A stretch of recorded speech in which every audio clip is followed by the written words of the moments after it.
Good evening, and welcome to the Conservative Party of Canada's Leadership Debate.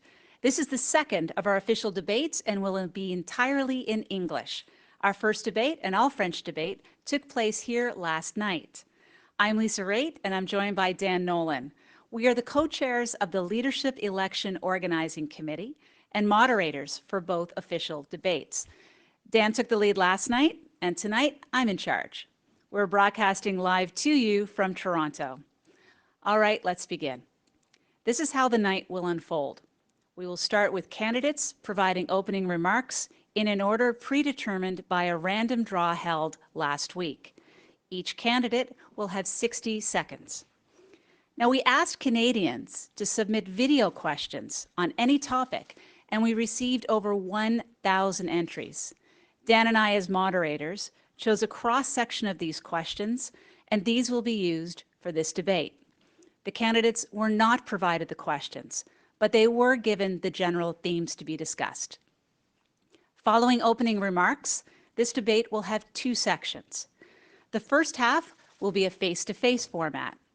Two candidates will debate each other one-on-one. A new video question will be played for each face-to-face segment, and those two candidates will debate for 2 minutes after each one has had an opportunity to provide a short answer to the question. All candidates will be given the opportunity to debate each of their fellow candidates once. The second half of the debate will be video questions posed to all candidates. Each will have 2 minutes to answer the question. We will then open the floor to an all candidates debate for 5 minutes. The debate will be approximately 2 hours in length in order to provide all candidates a reasonable chance to speak to you, Conservative Party members, and all Canadians. Now, before we welcome the candidates, we want you to know that the Conservative Party has taken all precautions regarding the group gathering restrictions here in Toronto today. As such, we only have 10 people in this room, and you will see that the candidates are stationed at podiums that allow for the required physical distancing between them. And I would note that if we were in the 2017 leadership race with 14 candidates, we probably would have had to rent out Scotiabank Arena to accomplish this.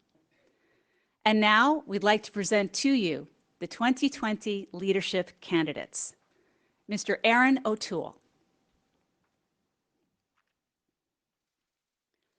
Mr. Peter MacKay. Mr. Derek Sloan. And Dr. Leslyn Lewis. Welcome to you all candidates. Let's begin. We'll start with the opening remarks from each candidate, proceeding in the podium order. Mr. O'Toole, you have 60 seconds. I've been talking to Conservatives about the future of Canada. From my launch in Calgary, where empty office towers serve as monuments to Western alienation, to BC and Atlantic Canada, where lumber mills are closing, to Ontario, where companies like GM are leaving town.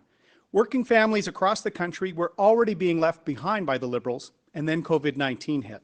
Across Canada, people have been losing their jobs, their homes, and their hope. More than ever before, Canada needs a strong Conservative government. We need a principled leader who will unite our party by respecting all Conservatives. A leader who can show more urban and suburban Canadians that their values of liberty, family, and equality are at the core of our party. That's what I've done to win my suburban Toronto seat 3 times. It's time for a true blue Conservative who can win the next election and get our country back on track. Thank you, Mr. O'Toole. Mr. MacKay, you have 60 seconds. I'm a proud Canadian, a proud Conservative. Yet under the Liberal government, we are less prosperous, more in debt, and more divided as a nation than we have been in the last 5 years.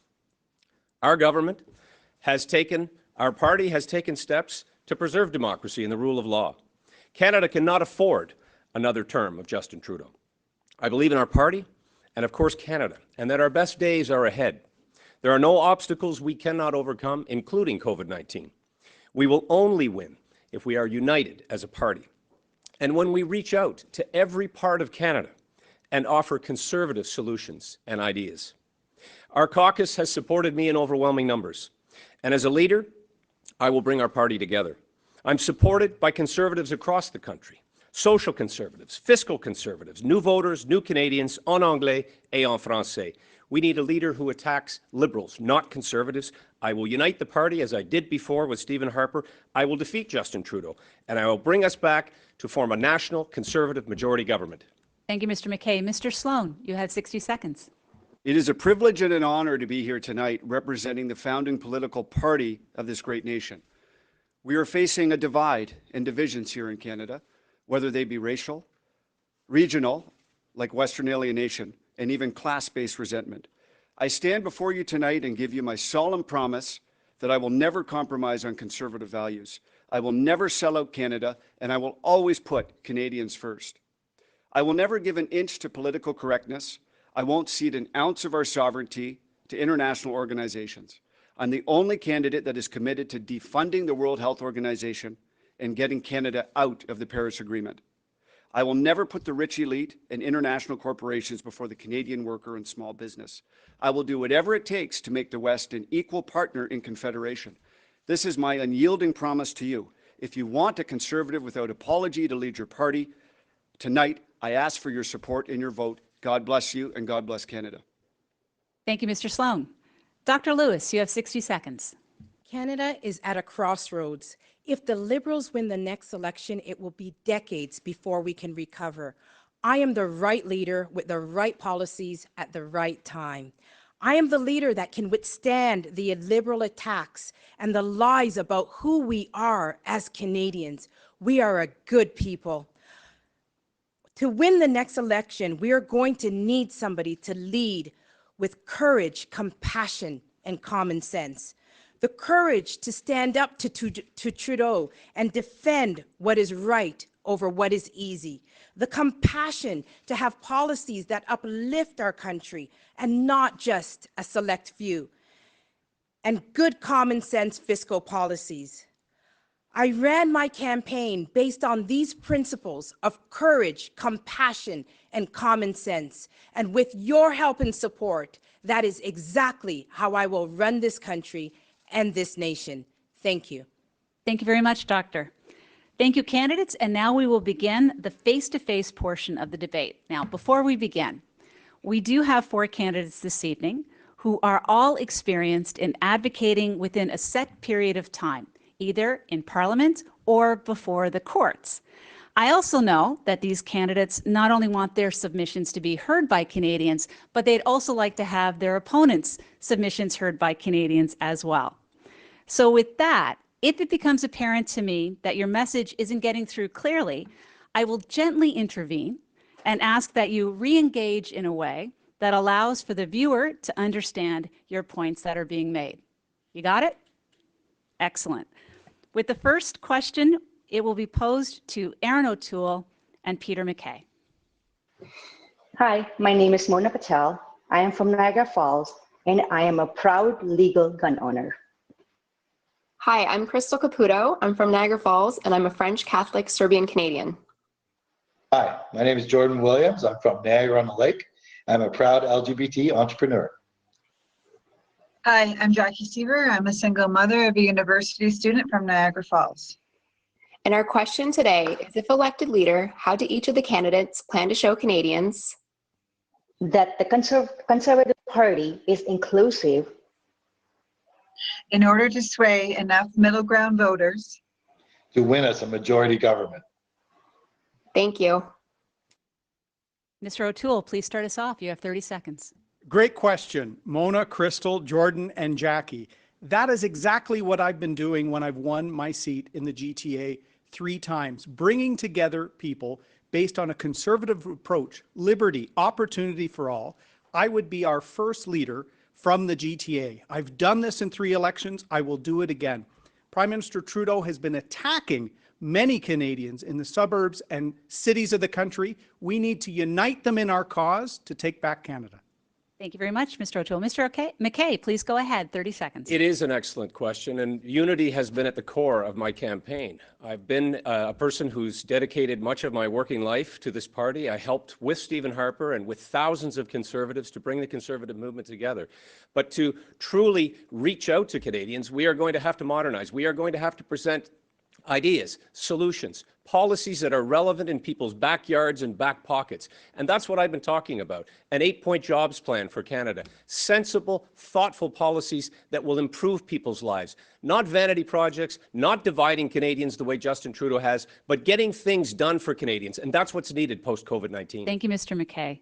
The floor is now open for 2 minutes, and we'll let Mr. O'Toole start. Thank you. I think our 4 questioners tonight reflect a good cross-section of Conservative aspirations for the future of our country. Our next leader needs to unite all Conservatives. All voices in our party are welcome. If we don't unite first as a party, how do we expect to bring people in the suburbs of Southern Ontario and the lower mainland of BC, first and second generation Canadians, to join our mission for a more competitive Canada, a more free, more opportunity? We have to reach out by uniting our party first. Mr. MacKay started this campaign by dividing the party. We have to unite. That is what I will bring as leader. I also have experience winning where we need to win in the Greater Toronto Area, and my experience in the private sector and uniform makes sure I will roll up our sleeves, rebuild Canada and our place in the world. Thank you, Mr. O'Toole. Mr. MacKay. Of course, I've only focused on bringing Conservatives together. That's what I've done since my earliest days back in 1997, when I first left the prosecutor's office to join the Conservative Party in that election. And I've worked with Stephen Harper. I've worked with social Conservatives, fiscal Conservatives, across the spectrum. In fact, I don't speak of true blue. I speak of everyone when I speak of the Conservative Party. No hyphenated Conservatives. Let's all get behind a Conservative plan and a leader who can win. I come from Atlantic Canada. I've been living here in the GTA with my family. I've worked and lived in many parts of Canada. And what I hear often is that we need to get the party together in order to keep the country together.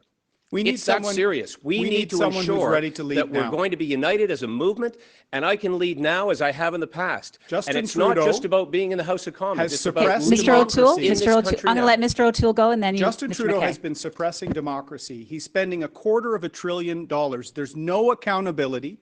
We know with the Liberals what happens: corruption. Parliament will reconvene in September. I will be a leader to hold him to account. Okay. Last 10 seconds to Mr. MacKay. Win in Southern Ontario and in BC. And I remember being in the party. House of Commons when the entire sponsorship scandal broke, and we pushed on the government to be accountable. And we need to do that again when we have a parliament again, which Mr. Trudeau has shut down, unfortunately. Thank you very much, Mr. MacKay.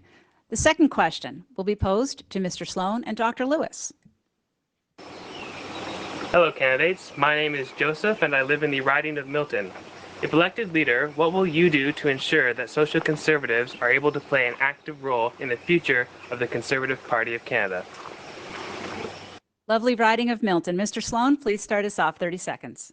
Sure. Well, social conservative issues are policy that affect families, seniors, and children. And we can't be afraid to address values. The Liberals are so radically far to the left in their ideas when it comes to conversion therapy and abortion that we can gain ground on these ideas.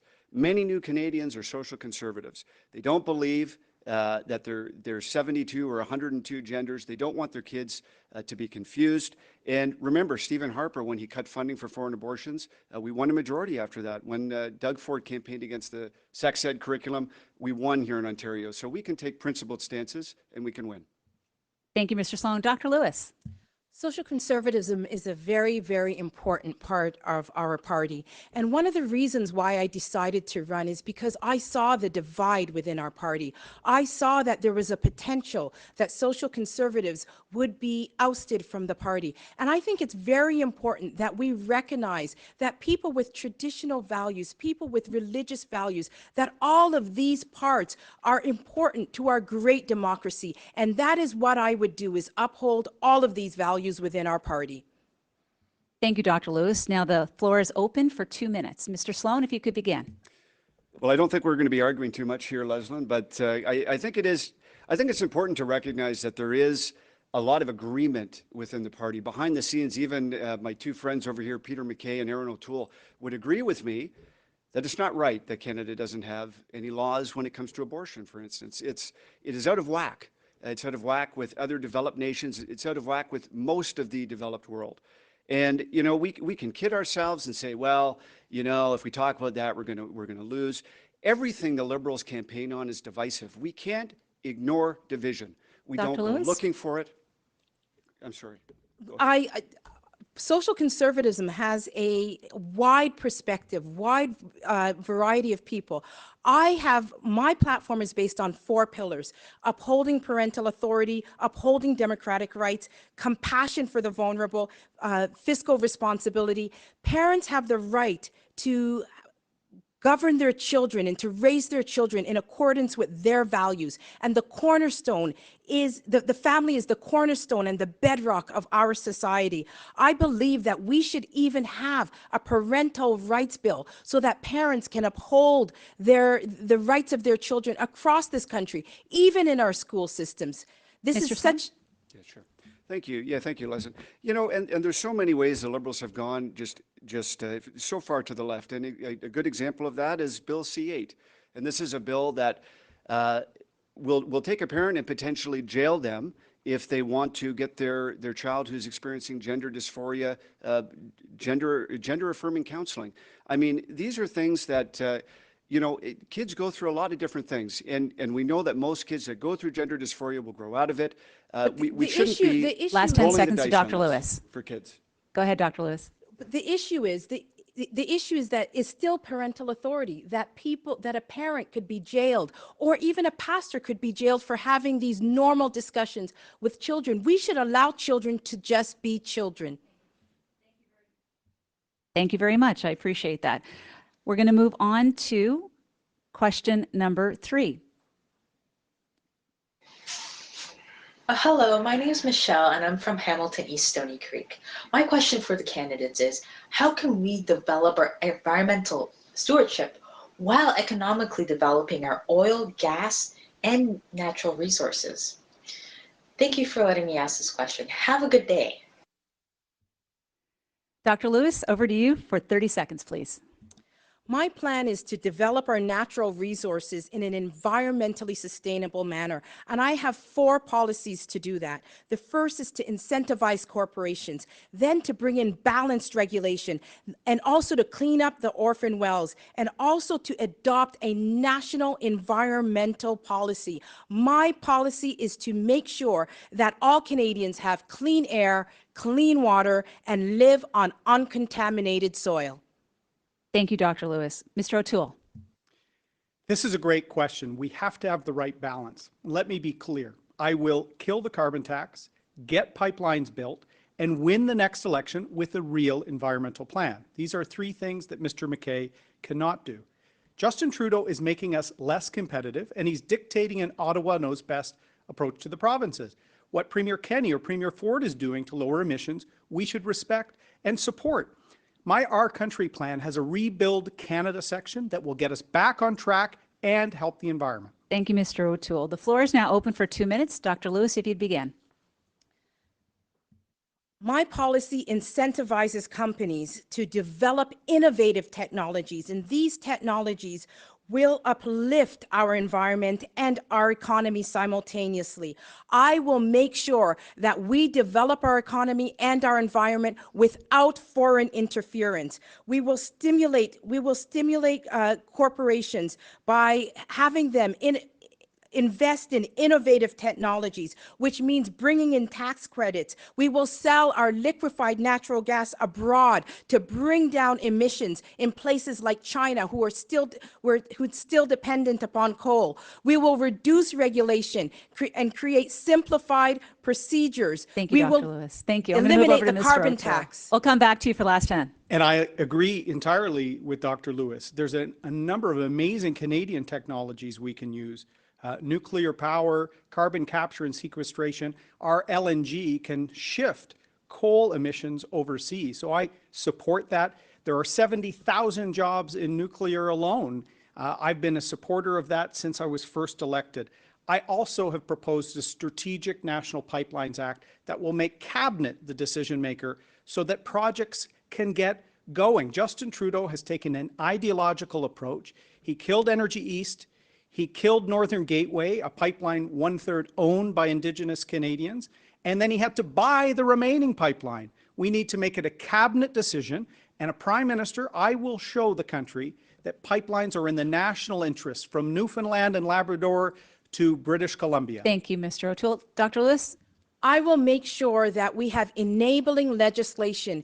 We have had legislation that has targeted provinces like Alberta. Bill C-68, Bill C-48, and Bill C-69 has eliminated our oil and gas sector. Thank you very much. We will move on to the fourth question, which will be posed to Mr. MacKay and to Mr. Sloan. Hi, I'm Sierra Bird, and I'm the Conservative Party candidate of record for Churchill, Kuwait, and Nagaski. The Liberals have done nothing to help Indigenous people over the last 5 years. That is why it is imperative that the next leader of our party has the ability to build strong and trusting relationships with Indigenous Canadians. As leader and Prime Minister, what would your plan be to tackle issues such as clean drinking water, rural connectivity, and mental health services? Thank you. Mr. MacKay, we'll begin with you. Sir, thank you. First thing, we'd like you to run again. And that's also something that we need to do is include people in every institution, in every part of the country. There should be no barriers. And that is particularly true of the largest and fastest growing population in Canada, which is our First Nations. Yes, we need to ensure clean water on reserve and off reserve. We need to ensure that people have basic rights to opportunity, basic rights to work. I agree with Mr. O'Toole. We should have national pipelines and partner with our First Nations in real ways. And so there are many steps that we can take. Mr. Trudeau has failed miserably when it comes to our First Nations. Thank you, Mr. MacKay. Mr. Sloan, please go ahead. 30 seconds. Well, I agree. I think that clean water supplies on reserve should be a #1 priority. I also believe that bringing an end to these boil water advisories needs to be at the top of our list. Another thing that I think we need to do is there were some laws that were controversial that Stephen Harper brought in, the Transparency Act that he brought in. The Transparency Act, where we see where money is going, helps more money get to where it needs to go on the bans, and that is also a priority for me. And I'll just leave it at that for now. My time's almost up. Thank you very much, Mr. Sloan. The floor is open for 2 minutes. Mr. MacKay, please go ahead. I think working in real partnership and working towards reconciliation, which goes on. I'm proud of the work that we did as a government, where we worked to raise the rights of property rights for women on reserve, our First Nations. We worked to bring about transparency, as Mr. Sloan said. That was an important part of ensuring that programs were working. I was proud of the work that we did on the Victims' Bill of Rights, to address issues on reserve of violence and education. It means, of course, working directly with First Nations and listening to them, hearing their thoughts, their input, and their progress and dreams and aspirations. It is a priority for us as a country to move forward on this file. It is an important engagement that we need to continue in meaningful ways that get results. Mr. Yes Sloan. to water, yes to jobs. Mr. Sloan. We also need to make a clear path for resource development that will benefit reserves. And we need to allow First Nations to be able to say yes to energy projects that will bring prosperity to their communities.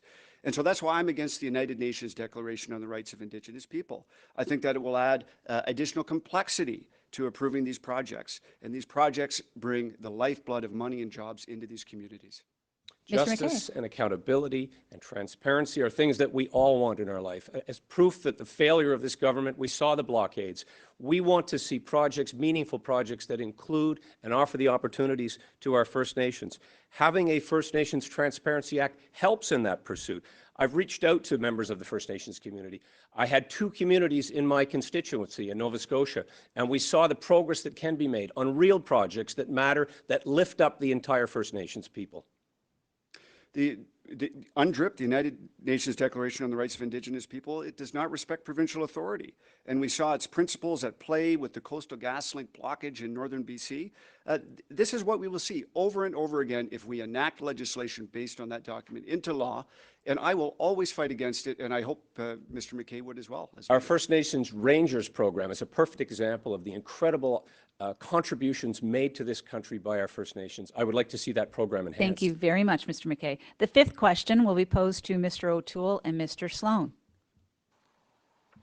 Hi, Conservative candidates. My name is Danju. I'm from Calgary.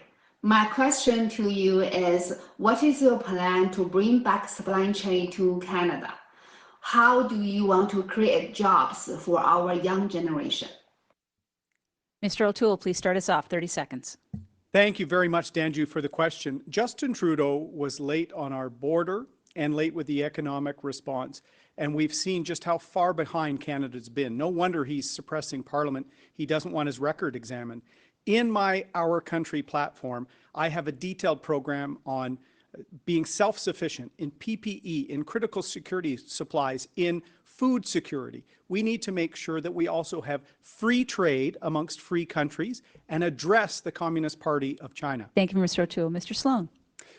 COVID-19 has highlighted the importance of Canada having a reliable and trustworthy supply chain for our personal protective equipment and our ICU ventilators and other important things that we need. It also highlights a broader issue of how can we make more things in Canada? How can we rely less on the Communist Party of China? And how can we enhance our own industries here in Canada? So yes, I would absolutely be in favor of bringing our critical supply chains back to Canada. But beyond that, we need to do more manufacturing, and made in Canada is always best for Canada. The floor is open for 2 minutes. Mr. O'Toole, please. Thank you. Justin Trudeau is losing UN bids, upsetting our allies around the country, and we're not at the table. The UK, Australia, and New Zealand are forging a free trade pact. I've been advocating for CANZUK for many years. This would allow free trade amongst our allies, amongst free countries. The Communist Party of China has manipulated world trade on steel and aluminum. The Trudeau government missed that as well. 2 years ago, I asked Justin Trudeau in the House about the Communist Party manipulation of the World Health Organization. The Trudeau government's left Canada unprepared. We need to get serious, work with our allies, and be more self-reliant, self-sufficient. I worked on trade in the private sector, in the Harper government. I'm ready to do this. Our Country platform has a rebuilding Canada, restoring our reputation, and having real help for families and seniors. Mr. Sloan. It's the plan for the future. Mr. Sloan. Consumers in Canada, the US, and elsewhere have effectively financed Communist China's ability to buy up our natural resource companies. But this is not something that we should be doing. And I have been clear that I would ban any company that is a state-owned enterprise or affiliated with the Communist Party of China from buying up our natural resource companies or land. This is something that's very important. And also, we have companies that have set up factories in China and are stealing our intellectual property here in Canada. And these are very important issues. And on that note, the Chinese state enterprise Huawei got its start in Canada under Mr. MacKay's watch. They started when he was in head of the Canadian Securities Agency. They got their foothold into 4G under rules that he approved. So now we have a state-owned enterprise trying to get into our critical infrastructure. For 4 years, I've been against Huawei being part of our 5G. We need to make sure our secure infrastructure is protected. And I agree. I'm also against Huawei building our 5G network, and I would certainly not approve that as leader of the party. Thank you very much. The sixth question will be posed to Mr. MacKay and Dr. Lewis. My name is Lisa Poole, and I'm from Calgary. Over 1 million Canadians are impacted by dementia, and evidenced by COVID-19, we're failing many of them. If you're elected leader of the Conservative Party, do you support the creation of an all-party dementia caucus? Thank you. Now, before I turn to the candidates, we've had many questions on this theme, and it's no secret that I have an interest in this topic as well. I ask you not only to answer Lisa's specific question, but also speak to the broader issue that's been brought to our attention through our video submissions of an aging population, of seniors, and the National Dementia Strategy. And I'll start with Mr. MacKay. Thank you, Lisa, and thank you, Lisa. There's no question that there is tremendous vulnerability in our country when it comes to seniors and when it comes to the issue of dementia that touches people in a very personal way. I want to give seniors every opportunity to stay in their own homes as long as possible. I want to give more access to the health care in the home, which is an important change. I want to be able to see seniors have tax deductions to make the changes necessary to remain in their homes and give more access to the home care that they need when they need it most. These are the changes that I would bring forward. Thank you, Mr. MacKay. Dr. Lewis. Yes, thank you for this question. It is very important that a government provides safety and security for all its citizens, especially the most vulnerable. And this includes our seniors and people suffering with dementia and other diseases. In the recent times, we've seen what has happened to seniors, and we've seen the substandard conditions that they've been living under, and it's just heartbreaking. I would dedicate policies to making sure that seniors and people living with disabilities are respected. Thank you, Dr. Lewis. Now we'll open it up to the floor for 2 minutes. I Mr. very MacKay. much associate with what Dr. Lewis has said in terms of the respect that should be afforded to the people who have contributed so much to this country. And I would go about that by enhancing the disability tax credit as one method to do so. And this, of course, all has to be coordinated through our provinces with their responsibility for health care. Improving the health care and improving the home care is the way to go about this, and reducing the cost of hospital and institutionalized care. Those are the type of changes I think that give health care a bigger impact. And for people who've dedicated their entire lives, they should be able to live with dignity. And I believe that we should be able to have policies that improve senior care, that allow seniors to remain in their homes for longer time, increasing the tax deduction so that they can modify their homes, and also increasing the penalties for people who neglect seniors and who mistreat seniors. We should also have home care services and make sure that we fund those home care services so that seniors can be in their homes for longer periods of time. We also need to increase palliative care and long-term care and foster a culture of respect in this country for the aged.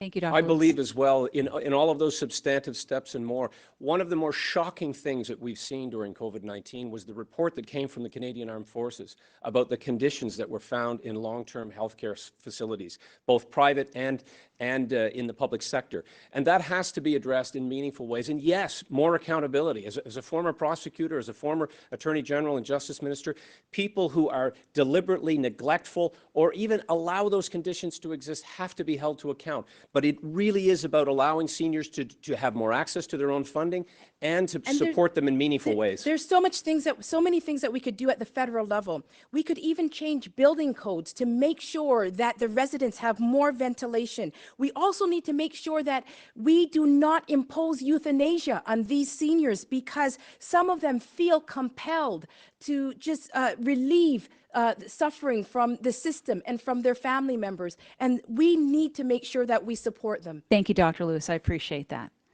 And that concludes the face-to-face section of our debate. Thank you, all candidates. And at this point, we're going to turn to the second half of the debate, where all the candidates will be given the opportunity to address each question posed. And you will have 2 minutes to initially address it, and after that will be a 5-minute period of spirited yet civil debate. Question 7. Hi, my name is Max, and today I want you to explain why you want to be the Prime Minister of Canada. Thank you very much, Max. We appreciate the question. Mr. O'Toole, please go ahead. Tell Max why you want to be Prime Minister. Well, thanks, Max, and hopefully you might become Prime Minister one day. Max, it's simple. I'm a patriot. I love this country. It bubbles through my blood. That's why I joined the military when I graduated from high school, and it's why I'm so proud now to represent my hometown in Parliament as a Member of Parliament. We are the greatest country in the world, but it's up to us to make sure we preserve it for your generation.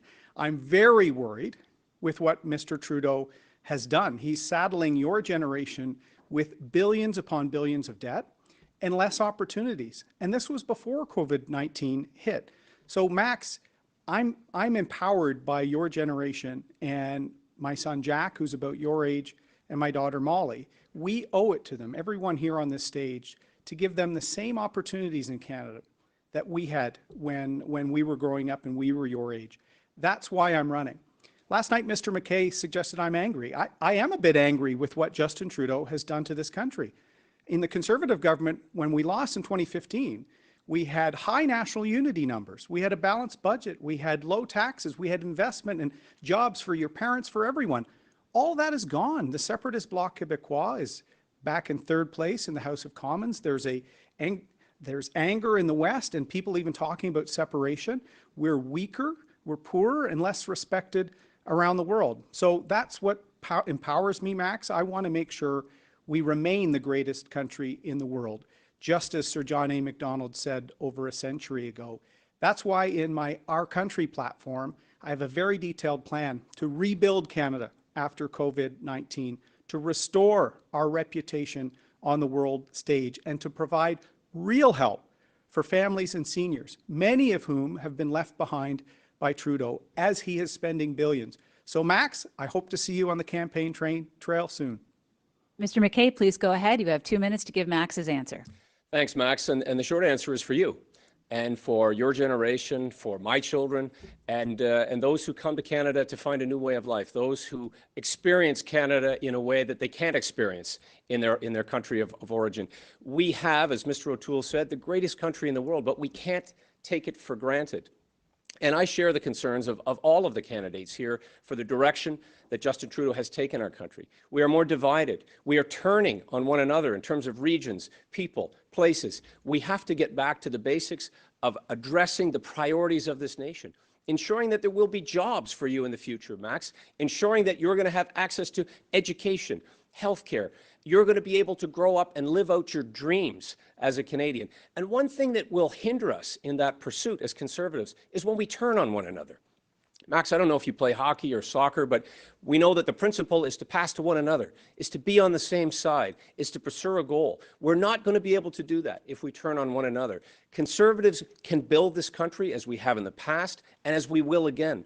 And yes, it goes back to some of those fundamental principles of being honest with one another, finding real solutions that are going to make a difference in your life, in your parents' life, maybe your siblings. We've got to continue to keep the focus away from what divides us and focus on what makes us strong. Canada has been gifted with resources. We've been gifted with people, with freedoms, with liberties, and we need to protect those and enhance them and continue to grow this country for the opportunities of you and your generation. We are certainly a country that is admired around the world, even with the setback that came under Justin Trudeau's leadership, or lack thereof, of pursuing this UN Council seat and neglecting the more important task of building our economy. I have an 8-point plan directly aimed at how we get our country moving again, get us back on track, make us competitive, make our country strong. Thank you, Mr. MacKay. Mr. Sloan, it's your turn to tell Max why you want to be Prime Minister. Thank you for that question, Max. And we live in a very interesting time, and like all Conservatives, I am very optimistic about the future, but I'm also concerned about some things that I'm seeing here presently. And we have so many things that are going on right now. We've just come out of the worst pandemic that we've seen in our lifetime. We see a resurgent China. We see a crackdown on free speech. We see a cancel culture that exists in the world of political correctness. It also exists on social media, where we have banning and shadow banning and algorithms that lead people in certain ways on some of our biggest search engines. These are things that are scary and that need to be addressed. And I believe that Canada can be the country in the world with the highest standard of living, the lowest tax rates, the healthiest citizenry. These are the things that we need to focus on and move towards. We can't do that when our energy industry and our natural resources are underwater. We must get out of this sovereignty-destroying agreements that we've signed. No to the Paris Agreement. We have to get out of that. We have to get rid of Justin Trudeau's bills, Bill C-69 and C-48. We have to be strong on free speech. That's why I will get rid of Bill C-16. That's why I will always promote a culture of freedom. And I denounce the council culture that we see. Sometimes we see it in our own party, unfortunately. We saw some candidates that were disqualified in this leadership race. We need everybody to be all hands on deck, whether they be social conservatives or any other conservative. We need to have one big happy party that's moving together, that's moving as a team. And I am confident that we can achieve that. I'm confident that we can do that. But we have to address some of the controversial issues that the Liberals like to traffic in. And those are the ways, without dealing with those, we can't move forward. But when we do, I know that the best days of this country are yet ahead of us. Thank you, Mr. Sloan. And Dr. Lewis, it's your last pitch to Max as to why you want to be Prime Minister. Max, I believe that the children are the future. We need to just teach them well and let them lead the way. I want to be Prime Minister because I want the country that I grew up in to be here for my children. And I was very concerned in the last few years, the last 5 years, I've seen this country take a turn. I've seen the diminishment of the Canadian dream, Max, and I want that dream for you.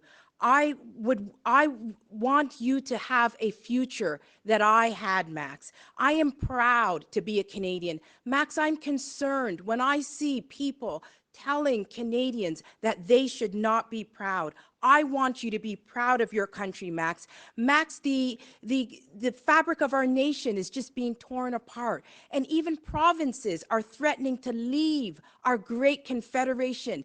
Debt is piling up. That debt you will be responsible for, Max. And I want to make sure that we take responsible steps so that you have a bright future, the same way that I have a bright future. And so that, Max, you could have the dream of one day standing here and one day potentially running to be the Prime Minister of this country. And in order for that to happen, Max, we need to make sure that we have strong economic policies, that we care about our vulnerable, that we protect our children, that we maintain our environment, and that we create a strong future for children like yourself, Max, because you are our future, and your life and your progress and your health and your well-being is important to us. Thank you, Dr. Lewis. Candidates, you're being so good at keeping to time. We actually have a little bit of extra time, so we're going to have 7-minute debate, and I'm going to be a little bit more hands-off, and I'll let you have a little bit more room to have pointed discussions with each other on the topic of why you want to be Prime Minister. So with that, I'm going to start off with Mr. O'Toole and let it go. Thank you very much, Max. A few weeks ago, I was in the House of Commons and I asked the government to give some support to seniors, a one-time boost to the old age security. And then a few weeks later, they did that. Seniors had been struggling in COVID-19 like many Canadians have. It shows, Max, why an opposition is so important and why I'm so proud of my colleagues in the trenches holding the government to account. In fact, we fixed the wage subsidy and certain things to save jobs. Maybe your mom or dad's job, we made sure it was a higher amount. We were pushing for more support from small and medium-sized businesses. The government didn't listen, unfortunately. We also asked them to close the border in January so we would prevent cases from coming into Canada, and the Trudeau government didn't listen. So our democracy has been suppressed because the Trudeau government doesn't want to be held to account. I'm very proud that I've been pushing on a number of these measures as an MP, both in the House and on the campaign trail, and my Our Country platform has a Rebuild Canada plan. It will restore our reputation, and it will provide real help for families and seniors like we were able to do by advocating for the OAS for your grandparents, Max. That's what our democracy is about. And I'm very proud to have worked with my colleagues in the last few years to hold Mr. Trudeau to account. I'm ready to beat him in September, and that's what this race is really about. It is about that, and it is about pressing the government, and it's incredible what you can do when you get to the Parliament of Canada. And these candidates here obviously are all talking about important ideas that affect you, Max, that affect Canadians, and that affect the world, frankly. But there is nothing like being in government and having the opportunity to bring those policies and bring those laws forward and to make the changes that we need to improve the lives of Canadians. Having spent time at the cabinet table when we went through the last recession in 2008 and 2009, we entered it with a balanced budget. And we came out stronger. Yes, we had to do stimulus spending, but there was oversight. There was a responsible parliament that was watching these plans. And then quickly we re-emerged stronger than any other country in the world. We were able to get Canadians back to work. We were able to build our country up again, use our natural resources to our advantage while respecting the environment, while doing so and setting world standards, reaching out to other countries that needed our help, responding to Haiti, building up our Canadian Armed Forces, who have been a bastion for hope and security and freedom around the world. What we did in Afghanistan is breathtaking. Our men and women in uniform were liberators. They went there, and under their protection, we were able to build schools, vaccinate children, leave the place better than we found it. And we can do the same for our country. When in government, we want to leave it better for you, better for your parents, and better for your entire generation. As Dr. Lewis said, we want this country to be a place that you can be proud of, the way we are proud of this country. Max, it is also so important, Max, that your parents have authority to raise you in accordance with their values and their beliefs, Max, because they're the ones that are pushing you through life. Governments do not love children, Max. parents love children, and as such, government should not interfere with your parents' authority to make sure that they give you the best life. In addition, Max, we are seeing our democracy just being undermined, our democratic values. Max, I will uphold fundamental principles, your freedom of religion, your freedom of belief, your freedom of conscience, and your freedom of association. Max, I believe that as a government official, we are elected to serve you, Max, and I will make sure that we will always respect your rights. We also have to be compassionate because one day, Max, your parents are going to be elderly and they are going to be in a position where they may not be able to take care of themselves. And we have to value the contribution that they have made to our society. And we must take care of our vulnerable, including even the environment, Max, because the environment is something that we have to sustain for your generation and generations to come. I agree with you, Dr. Lewis, and I just would like to add that one thing that's important to me, Max, is the way in which we're selling out Canada piece by piece. And one important issue that I believe resonates in the GTA and other areas is the degree to which our housing values have exploded over the last years and essentially decade. And for me, we've taken a look at the numbers and we've seen that our immigration levels in this country are actually higher than the average for developed nations. We've taken a look at the number of new Canadians that are settling in the GTA. We're seeing that the supply and the demand are out of whack when it comes to new housing units that come onto the market. So we've taken a look at that and we've said we should reduce the number of immigrants so that we can have housing that is affordable. Without affordable housing, we can't live and work and enjoy life as it was meant to be. And one other thing I'll mention just quickly is the Paris Agreement. The Paris Agreement is selling out our oil and gas industry. It has an aspirational goal of net zero by 2050, by the second half of this century. That means an aspirational goal of shutting down our energy sector. We cannot do that. And I ask these other candidates here tonight to agree with me. I'm very concerned about your generation being saddled with debt. I think it's irresponsible for government to saddle future generations with debt. And that's why, Max, it is very important for us to have strong fiscal policies. My policies will make sure that future generations like yourself are not indebted, Max, so that you have a fair opportunity and so that you can have the same chance to succeed that I've had to succeed, Max. And part of those chances, Max, will be technology and the jobs of the future. And you are part of a generation that will be the most educated, that will have the world in the palm of your hand. But that's also a challenge because there's vulnerabilities because of new technology. And we need to ensure that there is broadband internet available in every part of this country, every community.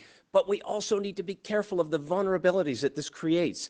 I know that you probably enjoy playing those games sometimes and being online, but let's be careful of the vulnerability. Because of the new free trade agreement, there is new vulnerabilities this created. Week, my son was more excited about the launch of the new Fortnite season than his schoolwork, like many families. That's why in my plan, I have some real help for families. We need to make sure that more childcare expenses are deductible. Parents need to have the ability to juggle the family, which is critical, and the ability to work and provide for it. And as Derek said, particularly in some of the suburban and urban communities, that's expensive. That's why with real help, more support for parents, allowing them to work and provide for their families is at the core of my plan. Well, Max, I hope you got an answer to your question tonight from our candidates. We're going to go to question number 8, please. Hi, my name is Jesus, and I'm from Ottawa, Ontario. My question is, what are your thoughts on systemic racism, and how would you demonstrate leadership in that area? Mr. MacKay, you have 2 minutes. I think we have to acknowledge that systemic racism exists.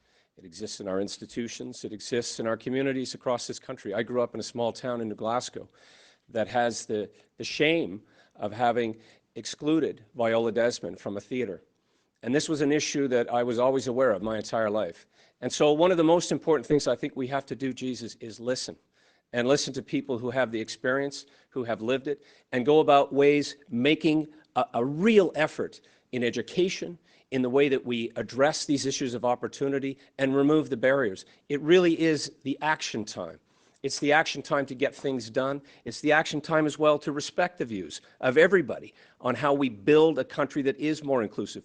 We have an incredible reputation for having opened our doors and opened the opportunities, but we still have systemic racism when it comes to our First Nations. when it comes to the challenges that they still face and the exclusion that they still feel. We have lessons that can be taught at home, in our schools, in the public square, in this debate. And so it is the action part. We have a prime minister who did blackface. He's not well situated to lead the country in a way that is going to address these issues in a real way. It has to go well beyond the symbols. We need action on respectful discussions around policing. Having more members of our visible minority community, our cultural communities, represented in the institutions is what I believe will not only symbolize progress, but will bring about the progress, because there will be greater discussion and decision-making in the halls of justice, in the halls of business, in the halls of government, and in our institutions. We have to continue to invest in ensuring that we have better mental health outcomes for those who also are discriminated against. We need to ensure that people are not subject to abuse because of their place of origin or because of their belief. There are many things that we can do and continue to do, and having an honest and sometimes awkward discussion is part of those steps. Thank you, Mr. MacKay. Mr. Sloan, 2 minutes.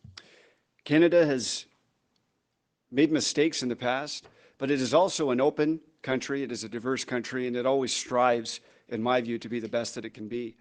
I believe that we do have problems with racism in Canada, and that we have people who are racist in Canada, like many countries do, like all countries do. But I don't believe that we should call Canada a racist country.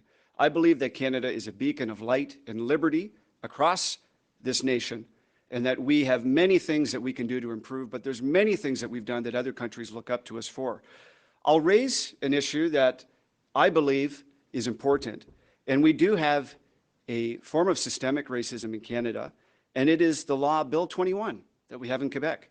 It is a violation of minority rights. It treats people who are observant, Jews and Sikhs and others, in a way differently than it does people who are not. I believe that's an issue, and I know that we don't like to talk about it. We feel that it will hurt us in Quebec, and you know, I obviously respect provincial jurisdiction, but this bill is not right, and I'm against it.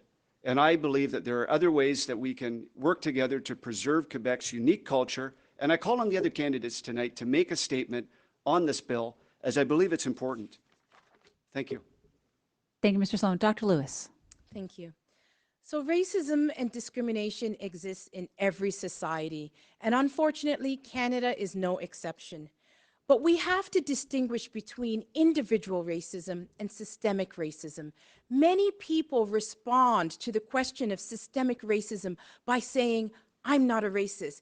That is individual racism. That shows evil intent.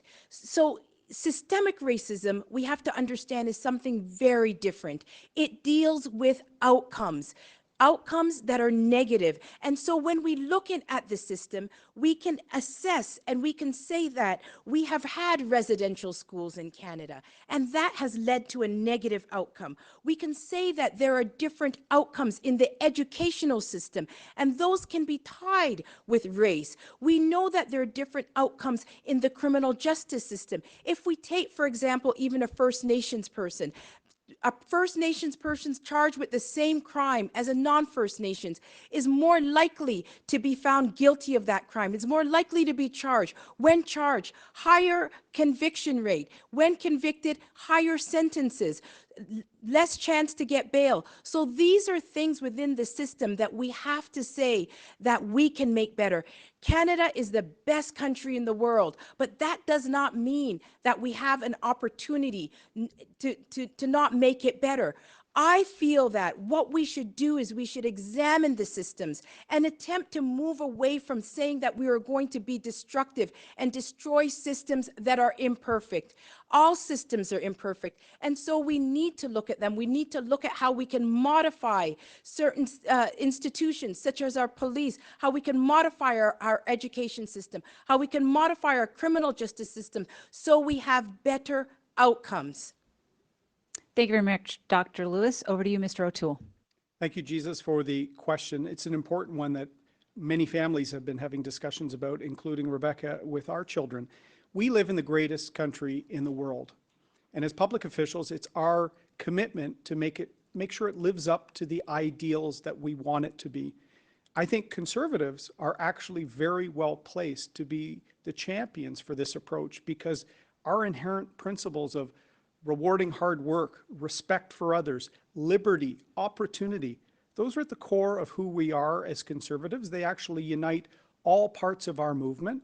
So we should unite behind a zero tolerance approach to any form of racism, anti-Semitism, discrimination. We must make sure we show that we want merit and success to be the best, not the color of someone's skin, not where they've come from, how long they've been in Canada, their faith. We should really make sure we strive to be the Canada that we all know we are, but we need to be always striving to be better. Reconciliation is particularly important. I've said how Justin Trudeau will do symbolic gestures like taking a name of a father of Confederation off a building, but then he'll, on the next day, cancel a pipeline that dozens of Indigenous bands were planning on employment and wealth creation for their people. There was no consultation when he did that with Northern Gateway.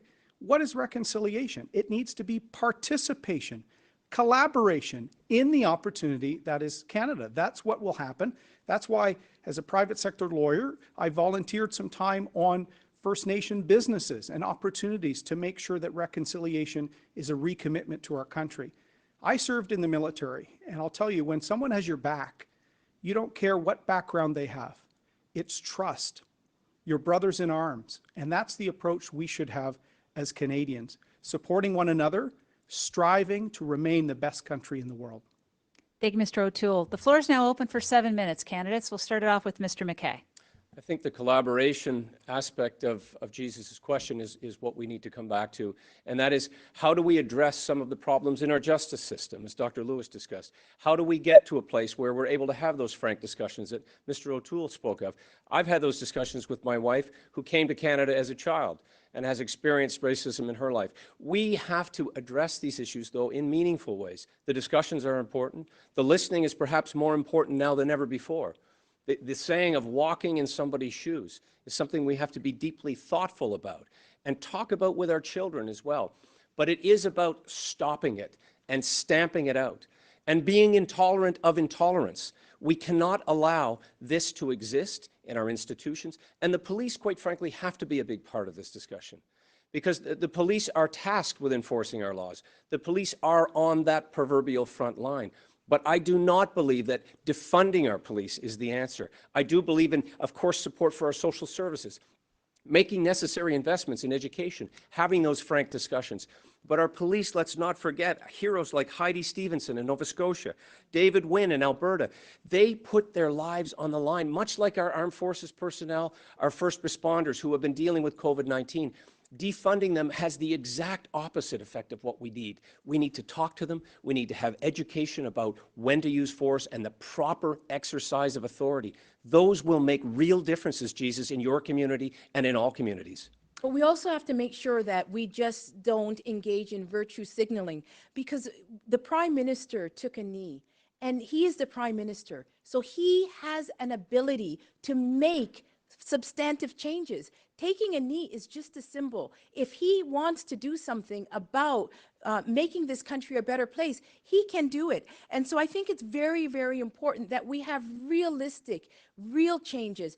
And I don't believe that defunding the police is a realistic option, because these are individuals that run into danger when we're running away from it. And so we need to honor them, and we need to make sure that if there is something wrong with that institution, that we work together as a nation to make sure that we build it up instead of tearing it down. I agree with Dr. Lewis.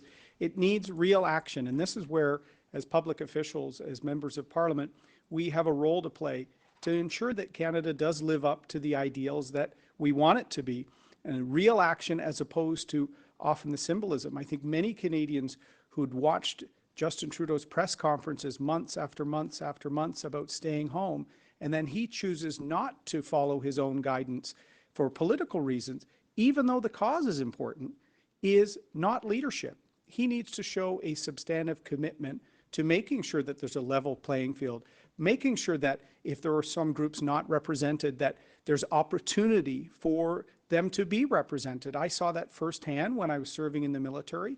There still needs to be a lot done with respect to gender as well. I saw that in the legal profession when I was there. Not enough women advancing to be partners at large law firms, other things. So I think there's many things we can do, and I agree with Dr. Lewis. It has to be action. You have to demonstrate a plan.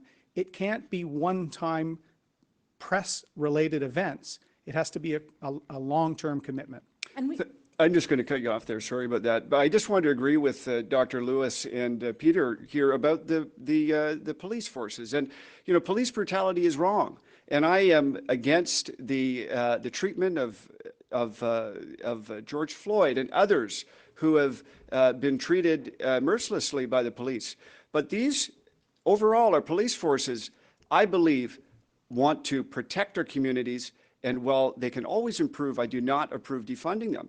And I, of course, am okay with peaceful demonstrations, but there have been some who have joined in with certain demonstrations in this country, and particularly in the United States, that have promoted violence and promoted looting for the sake of it. And I'm against this form of lawlessness. And for some of these organizations, like Antifa, I would declare them a terrorist organization for their promotion of lawlessness and anarchy. Yes, and I think that as conservatives, we're in a very unique opportunity because our values support eliminating discrimination. We are the party that believes in equality of outcome. We believe that that outcomes should be systemically equal, and that means that we don't destroy systems. We work to improve them.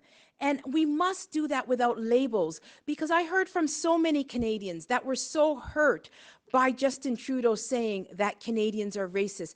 Many Canadians have good intent, and they want to work together with their Canadian brothers and sisters and family to make this country a better place. And when we start labeling people negatively, it does not solve anything. So let's look at where the problems really are. We know that some systems have negative outcomes, and so we can work together in fixing those, united as a Canadian family. And I'll just jump in quickly, and I'm sorry to do that, and I don't know if you misspoke or not, but for me, conservatism is about equality of opportunity. And if we don't see equality of outcome, that is something that we can hope for and wish for.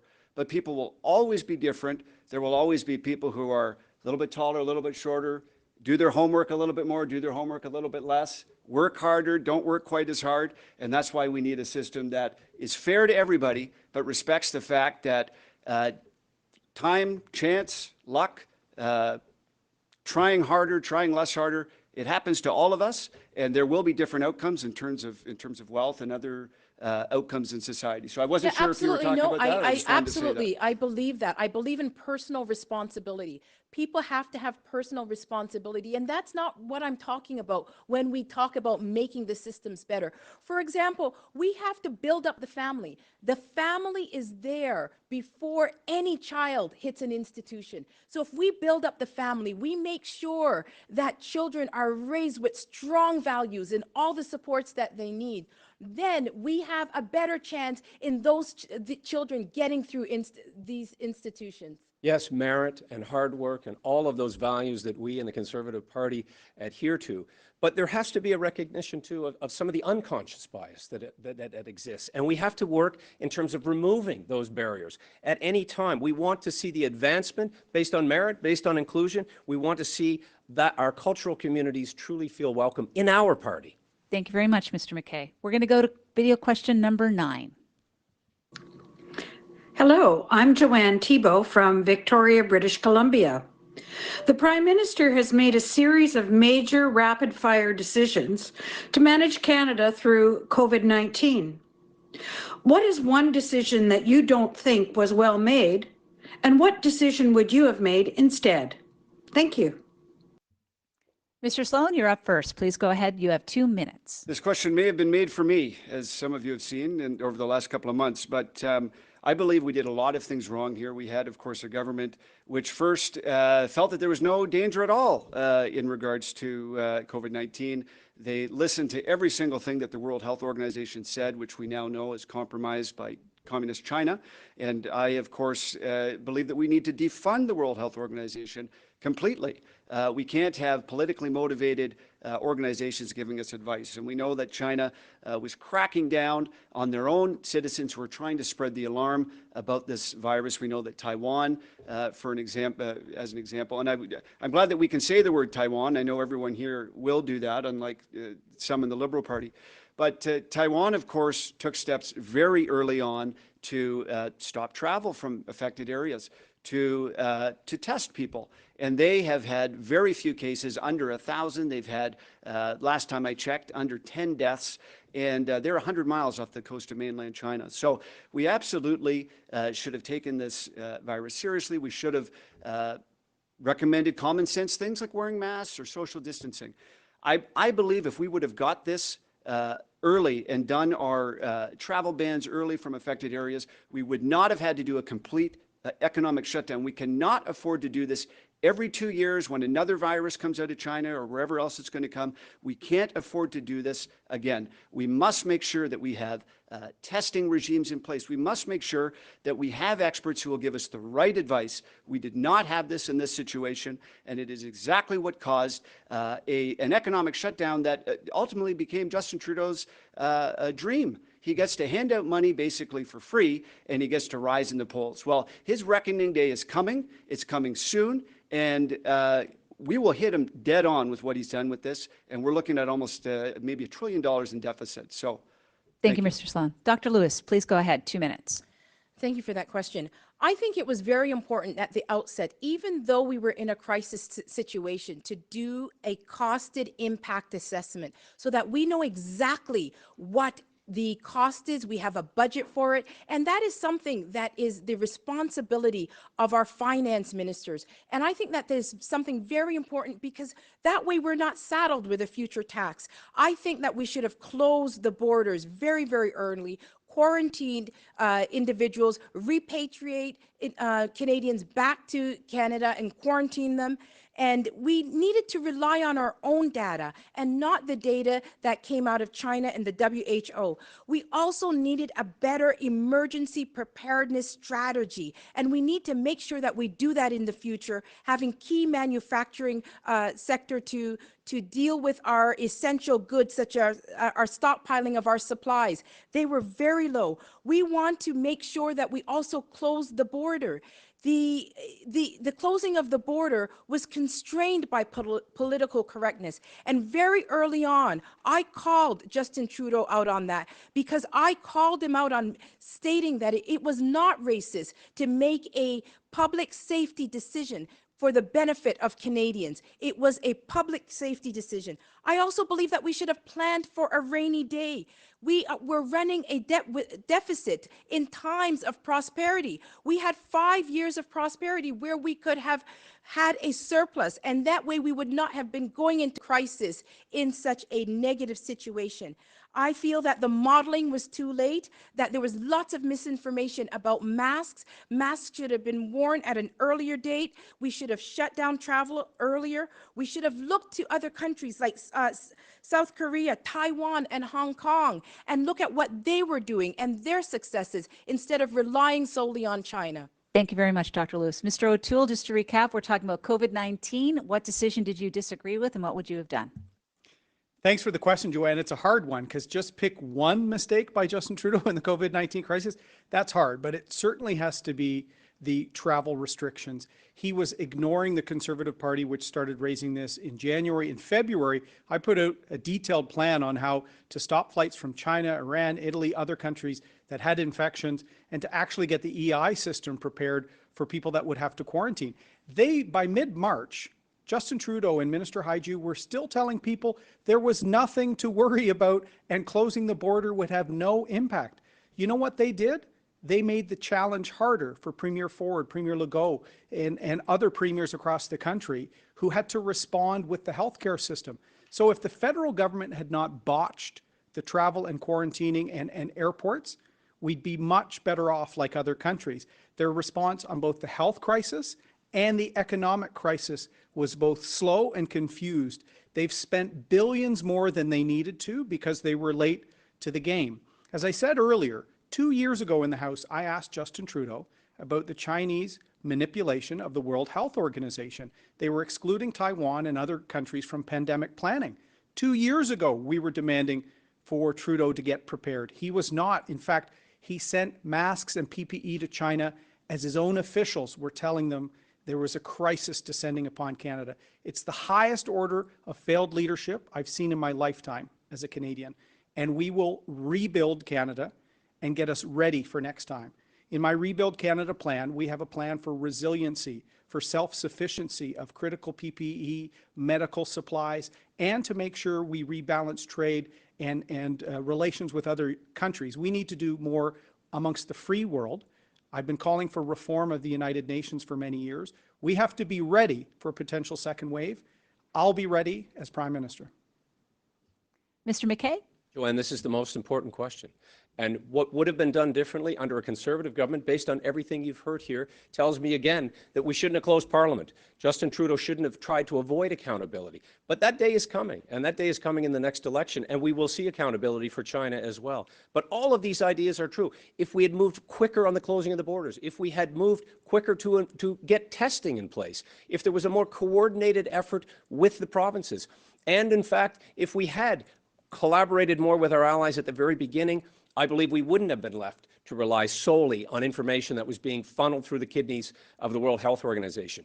We should have looked at the example of countries that did well. Others have mentioned South Korea, Taiwan, Singapore. There were many signals on the horizon that this could happen again. Let's never forget. Let's never forget SARS, H1N1. We should have absolutely been stockpiling and preparing for this. And the advice of sending 16 tons of personal medical equipment, and on that plane, we should have had Michael Korvig and Michael Spavor back, who have now been in custody in China for over 550 days.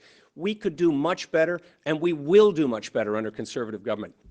All of this advice, all of these ideas could have been fleshed out in Parliament. We could have had committees that allowed these ideas to be coming forward, to be discussed, to be rebutted, and to be debated. Those were the important times. And it was too late for much of the action that came. Yes, the indiscriminate spraying of money into the economy is much different than what we did, albeit in a different time in the recession of 08-09. We took thoughtful steps. We entered that period with a balanced budget, and we emerged stronger. We were able to get back to a balanced budget, which seems so long ago. But human health and economic health require an all-hands-on-deck approach now.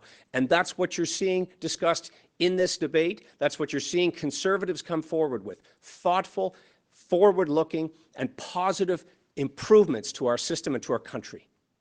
Thank you, Mr. MacKay. The floor is now open for 7 minutes. Okay, well, thank you. I just want to add here, there's a lot of civil liberties issues that are at stake here as well. And one of the questions that I get most frequently from, literally this is the most frequent question I get from Conservative members across the country, is whether I support mandatory vaccines. And this is a question that we're seeing thrown around in different places. We're seeing Canada team up with a company in China that's affiliated with the Chinese military. You know, I don't blame someone for being skeptical about that sort of alliance with the company in China, and I would never support mandatory vaccinations for Canadians. We also have issues with some legislators that want to track people's movements when they're not in quarantine. One other big issue that I have an issue with is social media censorship. And we see companies like YouTube saying, well, you know, if you put out a video that disagrees with government advice on a pandemic, well, we're going to pull it down. Well, excuse me, we could have had videos advising wearing masks, advising travel bans pulled down because of our Liberal government's flip-flops. It is important that ideas can get out there. Public authorities can be wrong. Let me say that. The World Health Organization, other people of authority can be wrong. We believe that as Conservatives. We always must question the government. Now, does that mean that that we need to believe all the all the different things that we hear? No, not necessarily. But it's a free society, and we cannot allow these social media companies to distort the truth. And we had great videos pointing out the origins of the virus and different types of things, even skeptical of different ways of counting that were pulled. And I'm against that. Full stop. Sharing of information is absolutely important, and we can do so at the speed of light now. We have the capacity to share information, which is why we should have been looking for other sources, not relying solely on the World Health Organization. We have an opportunity as a country now to brace ourselves if there is a second wave. But it also means taking steps to improve our economy, to pay for the necessities that Canadians will need in the future, to open up the jobs, to get people off a government assistance program and back into the workforce, to take full advantage of the advantages that we enjoy in this country, our massive natural resource capacity. The world is going to need food and it's going to need energy. And we have ample of both, and we can take care of our own people and also provide those necessities of life in other parts of the world, which will help in so many other ways. It'll help with the environment, it'll help with human health, lowering greenhouse gas emissions, partnering with countries who need our help, who are relying on us. This is also part of our responsibility to try to stop the outbreak of these pandemics where and when we find them. We have been a country that has been at the forefront of being a generous, thoughtful nation. We should have Taiwan in the World Health Organization, not standing in their way. We should be effectively advocating at the United Nations, not pandering to them. And frankly, we don't have time to try to reform the United Nations, as suggested by Mr. O'Toole. We need to actually reform our economy, MacKay, work in ways that we're going to be able to feed our people, employ our people, by holding work your together money to back. make our country We're stronger going to let, now.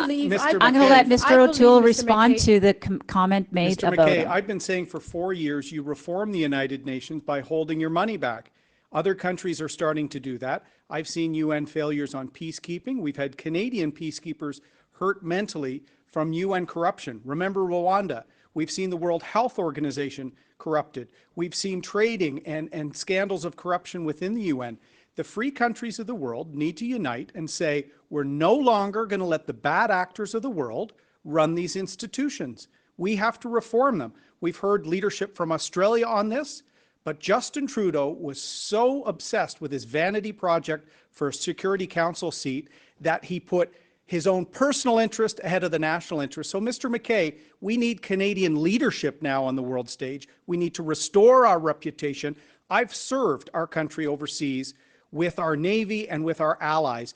Canadian leadership is needed to make these institutions better so they're not corrupt, so the world is ready next time. And I've So, demonstrated Mr. that Dr. leadership Lewis. in We're 10 going to go to years in Dr. government. Lewis. Speaking directly to Dr. you. Lewis. I believe that we have to look within. I believe that we should never again be in a situation where we are unprepared. That's why it's important for us to develop our manufacturing capacity, and we need an emergency preparedness strategy so that we're never found in this position again.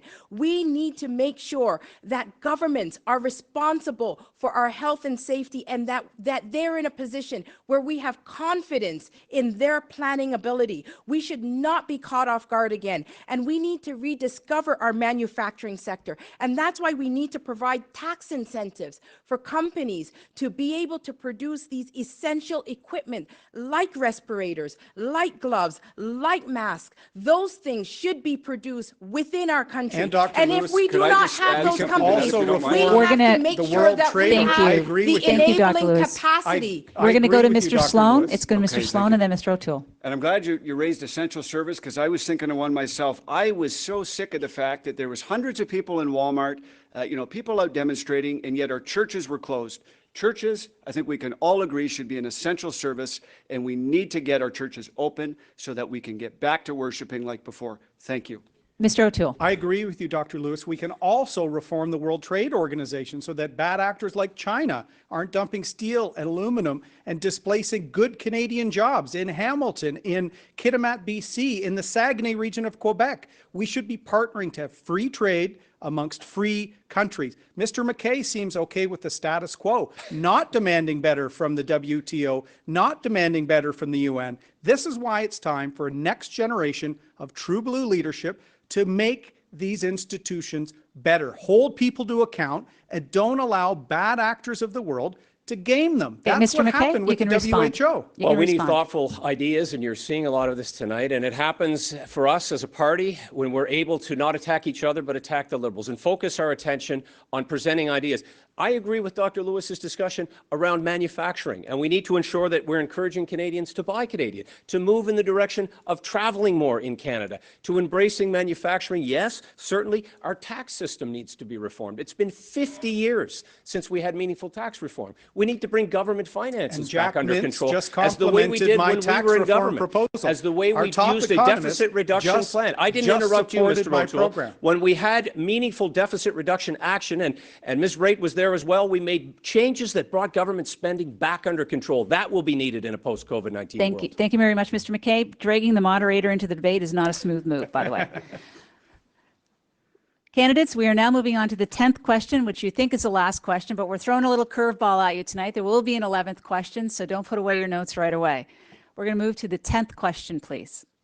My name is Toy from Edmonton, and my question to the leadership candidate is, what are your strategies to increase the party base, especially considering the millennials and the minority group? Thank you. Dr. Lewis, this one's to you first. You have 2 minutes. Thank you for your question. I believe that we need to expand our big blue tent, and we need to respect diversity of thought so that we can bring in new people into our party. We need to diversify, bring in new immigrants, reach out to young people, bring back the social conservatives, progressive conservatives, fiscal conservatives, libertarians, people who have left to the PPC party, bring them back in. And I feel that we need to focus on broadening our supporter base, looking at the urban centers, making sure that we can reach out to new immigrants, that we can reach out to people of color, and that we can bring them into the party. I'm the person that can do that. I feel that we also have to focus on our environment, because many people I have heard did not warm up to our party because of our environmental policies. I feel that our unity is our strength. I feel that we need to also focus on individuals who have left the party and who have gone to the other parties, such as the Green Party or the PPC. We need to bring those individuals back, and we need to reach out to diverse communities. I'm the only individual that I've worked in diverse communities, on the grounds, in the grassroots, in urban centers, and I understand what it is to reach out to those communities. In 2015, when I ran in Scarborough Rouge Park, I had to bring in people from the most diverse riding in the country in a 4-week period. And I did that by reaching out, going, talking to people, relating to them, making sure that we go to the temples, we go to the synagogues, we go to the churches, we go to the community centers, and communicating with people in their niche, in their communities. Thank you, Dr. Lewis. Mr. O'Toole, 2 minutes to you. Thank you, Tui, for the question. And I agree with a lot of what Dr. Lewis said and look forward to working with her on that, as all Conservatives look to invite more young people into our movement and new first-time voting Conservatives. That's what I think we really need to do, particularly in the suburbs and cities of the country. I've won in the Greater Toronto area 3 times with an approach of building a great team and bringing new people who'd never voted Conservative. I also think we can bring former NDP voters, because they don't stand up for hardworking families anymore. They're social justice movements. NDP members were supporting the illegal blockades. So if you want to work and build this great country, you're welcome in our movement. Whether you've not voted for us before, whether you're a first-time voter, we have to reach out. I'm very proud that all the MPs under 40, or almost all of the MPs under 40 in our caucus, are supporting me and this vision to build and reach out with the party. And I'll tell you, young people and a lot of Canadians are getting tired of a Prime Minister who's all about socks and selfies. That doesn't help a small business owner in Brampton or Surrey who didn't qualify for some of the COVID plans the Trudeau government was late with and are now struggling on the edge of bankruptcy. That doesn't help Justin Trudeau's vanity projects, a student with increasing debt and now with high unemployment rates as a result of COVID-19. We have to show that a Conservative approach with ideas for the future and making sure people see themselves reflected in our commitment to liberty, equality, family, a strong Canada at home and around the world, I will make sure we grow our movement to win. That is what is key. And part of it is having a platform that takes the environment seriously, that shows we can balance building pipelines while respecting programs our provincial partners are doing on the environment, respect for human rights, a strong Canada at home and around the world. My Our Country plan has it all. Go to my website to see it all. Thank you, Mr. O'Toole. Mr. MacKay, please go ahead. 2 minutes. Boy, thank you so much for the question. And it really is a come one, come all. I don't think it's targeting groups. I don't think it's targeting other parties. I think it's demonstrating that we are a party open to new ideas. We are a party of solutions, a party with great history and attachment for having built this country, but a party that has always had an open door. The big blue tent is the perfect analogy, but we need to push those tent pegs out a little further so the Canadians feel welcome inside, so that they sense that we do, in fact, have real substantive plans to protect the environment, as we did previously with an acid rain treaty, as we did in protecting internal waters, as we did as a party when we were last in government, in protecting the Arctic, in protecting our borders and our approaches, in building this country in meaningful ways. And I have a plan that does just that, an 8-point plan that goes specific to the challenges that will be there post-COVID-19 in improving our economy. And that is where Conservatives do coalesce. We come together around the ideas of opportunity, of inclusion, of having the really difficult discussions as we've had tonight, as we have at our policy conventions, when we come together and we make decisions and we hash it out around the kitchen table, the way we do in the country, the way we do in the city. We want to be able to demonstrate in meaningful ways that everyone has a place in the Conservative Party, just as everyone has a place in Canada. Our young participant here tonight that asked us about why we wanted to be Prime Minister, that's why I want to be, I know it's Max, that's why we wanted to build this country for him, for my children, for everyone on this stage is a parent. And that is what motivates us to leave the country better than we found it, as our parents did. And so, Tway, this is very much my vision, to make sure that our country is strong, to make sure that our economy is functioning, to make sure that we're reputable in the world, that we stand behind what we say, that we get results. That is what is going to open our party up to forming government again. Thank you, Mr. MacKay. Mr. Sloan. Well, this question is what has motivated me in this leadership race, and it's something I've thought about significantly throughout the last election and leading up until today. And I believe it comes down to several things. The Conservative Party has to be known to be the party that has answers to every question that's facing Canadians. We can't just focus on the economy and Liberal corruption. We need to have good Conservative answers to housing, to poverty, to drug addiction. Young people like to do things. They like to do good. And if we can have plans that address these things in a Conservative way, we don't need to borrow from the Liberals. We can have good Conservative ways to actually reach out and help the crises we're seeing in society, whether it's the opioid addiction, whether it's our housing crisis. We can have good Conservative answers to these. And when it comes to the environment, you know, we had a great environmental plan in our last election. And, you know, our marketing strategy was kind of like, you know, we're not going to say much about it. We're going to say that we have it. We need to distinguish our plan from the Liberal style of plan. Conservatives are not climate alarmists.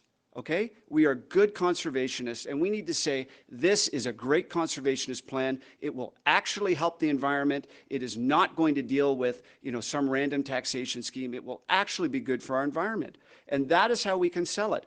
Free speech is a big seller for our younger generation. Look at Jordan Peterson. His opposition to Bill C-16, which I am also against, raised him into the stratosphere in terms of popularity with primarily young people. These are things that we should take seriously. Free speech in universities. I am behind a free speech plan in universities, and I would make funding contingent on rigid protection for free speech and free inquiry at our universities. And I've mentioned my social media plan. We're going to take them to task for banning people who may be conservative or have different ideas. I will take them to task for that. Thank you. Thank you, Mr. Sloan. We now have the floor open for 7 minutes. Candidates, please go ahead. I'm the only person here with a Master's of Environmental Studies, and I believe that the environment is a very, very critical part of our platform, of our ability to win the next election. And with the education in environmental studies, I have an authenticity that I offer and that Canadians can see because I've taken the time to get educated on this very, very important issue.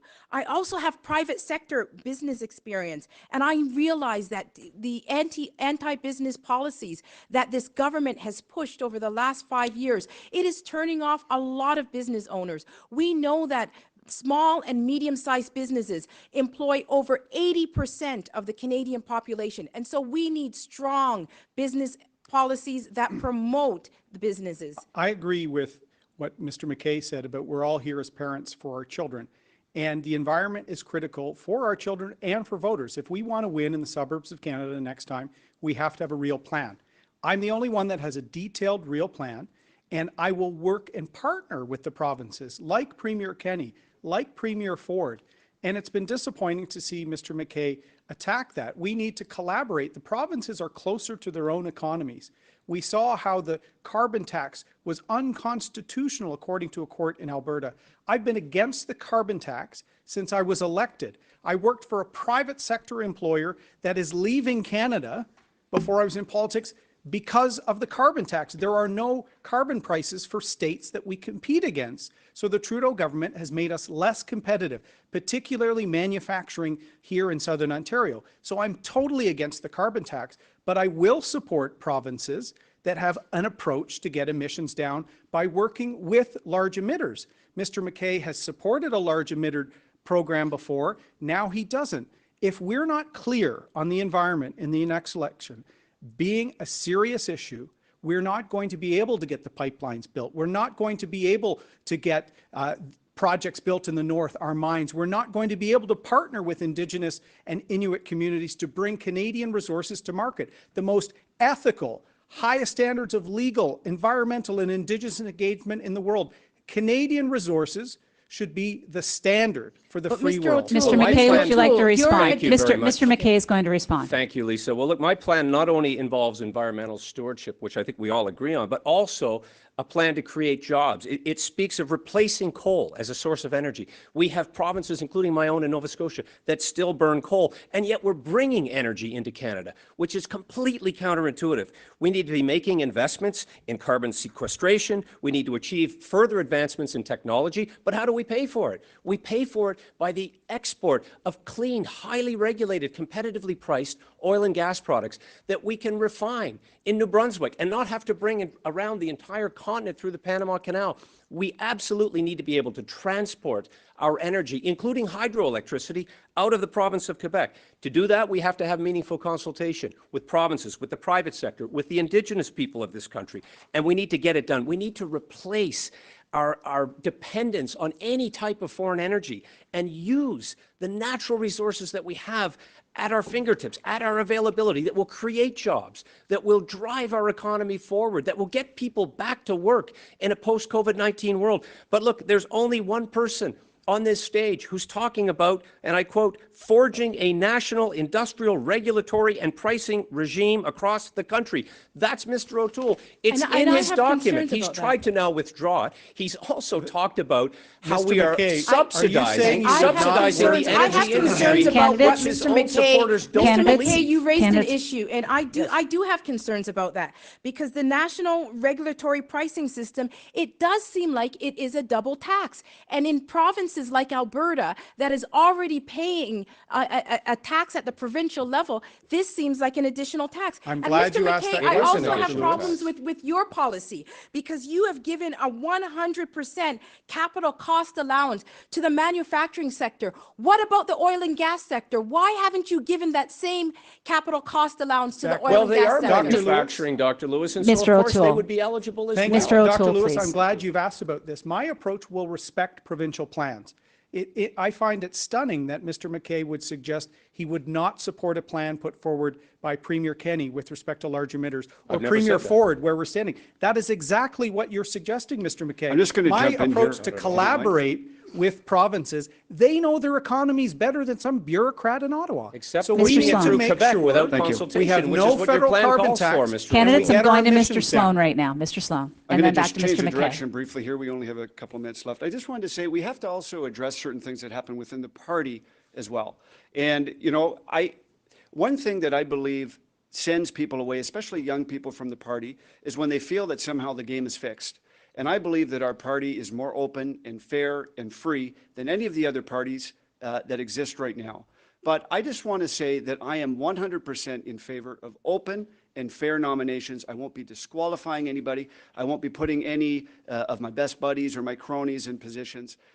It's up to the local members to decide. When it comes to leadership races, we've seen certain candidates get kicked out, Richard Decarie, Jim Carahalios.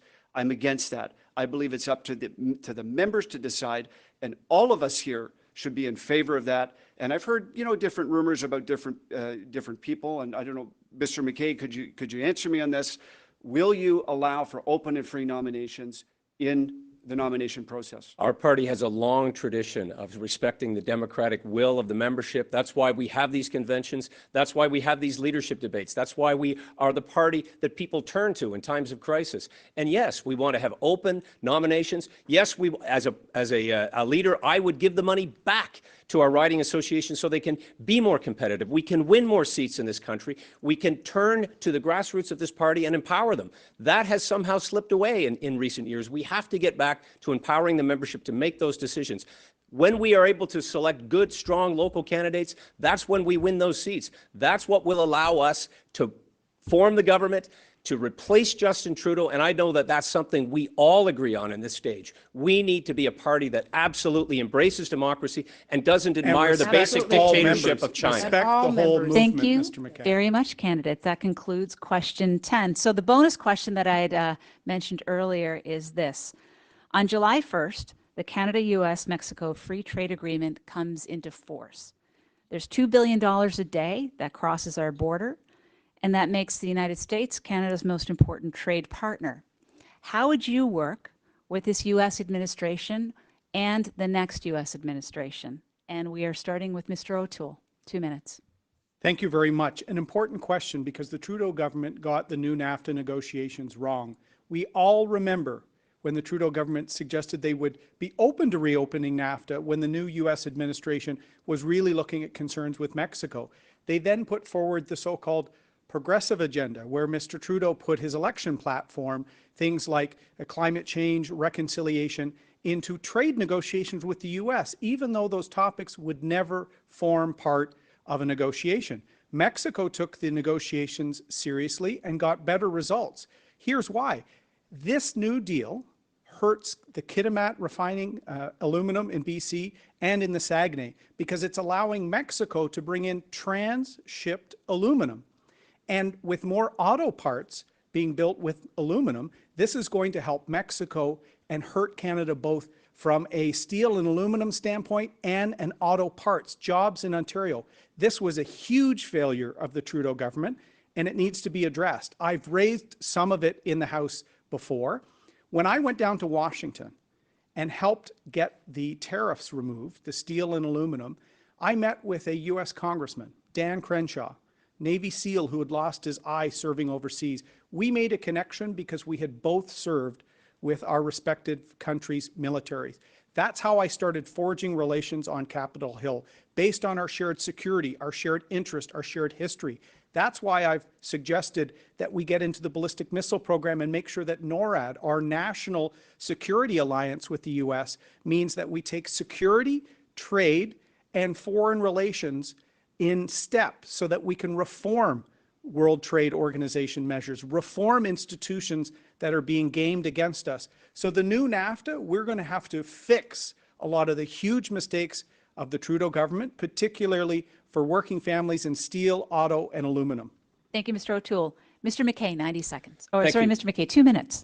We survived the NAFTA negotiation. The new USMCA has actually left Canada poorer than it was before. We have made concessions when it came to supply management. We have made concessions with respect to aluminum, as was mentioned, intellectual property. We have opened ourselves up to vulnerability. In fact, we have even foregone some of our sovereignty by suggesting that if Canada is to pursue a new free trade agreement with Great Britain, for example, we will have to get approval from the United States or pay a potential price. So when Chrystia Freeland and the Prime Minister said it was going to be a win-win-win, it was for the United States. And so, yes, there will be opportunities in the future to perhaps fix some of those misgivings. But look, it does require the ability to work with our most trusted and important trading partner. It does involve having the ability to go to the United States, as I have on numerous occasions, to meet with counterparts when I served in the government of Stephen Harper. To get things done, you have to take an approach that isn't insulting, that isn't confrontational, that isn't seen as speaking behind somebody's back on the world stage, as we saw Mr. Trudeau do.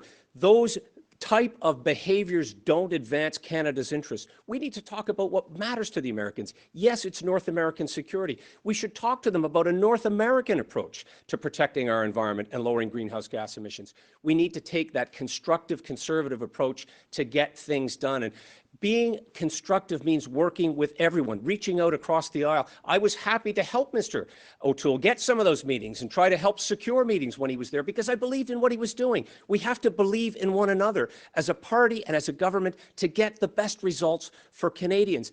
That's what we were able to do when we were last in government, and that's what we'll do again to forge a better, safer, more productive, and more prosperous country for all Canadians. If we're able to do that with our closest partners, if we're able to do it with countries whose values we share, we all benefit. Thank you, Mr. MacKay. Mr. Sloan. What a great question. And, you know, I think the first step, as was said by Peter MacKay here, we shouldn't insult the President of the United States when we're the Prime Minister of Canada.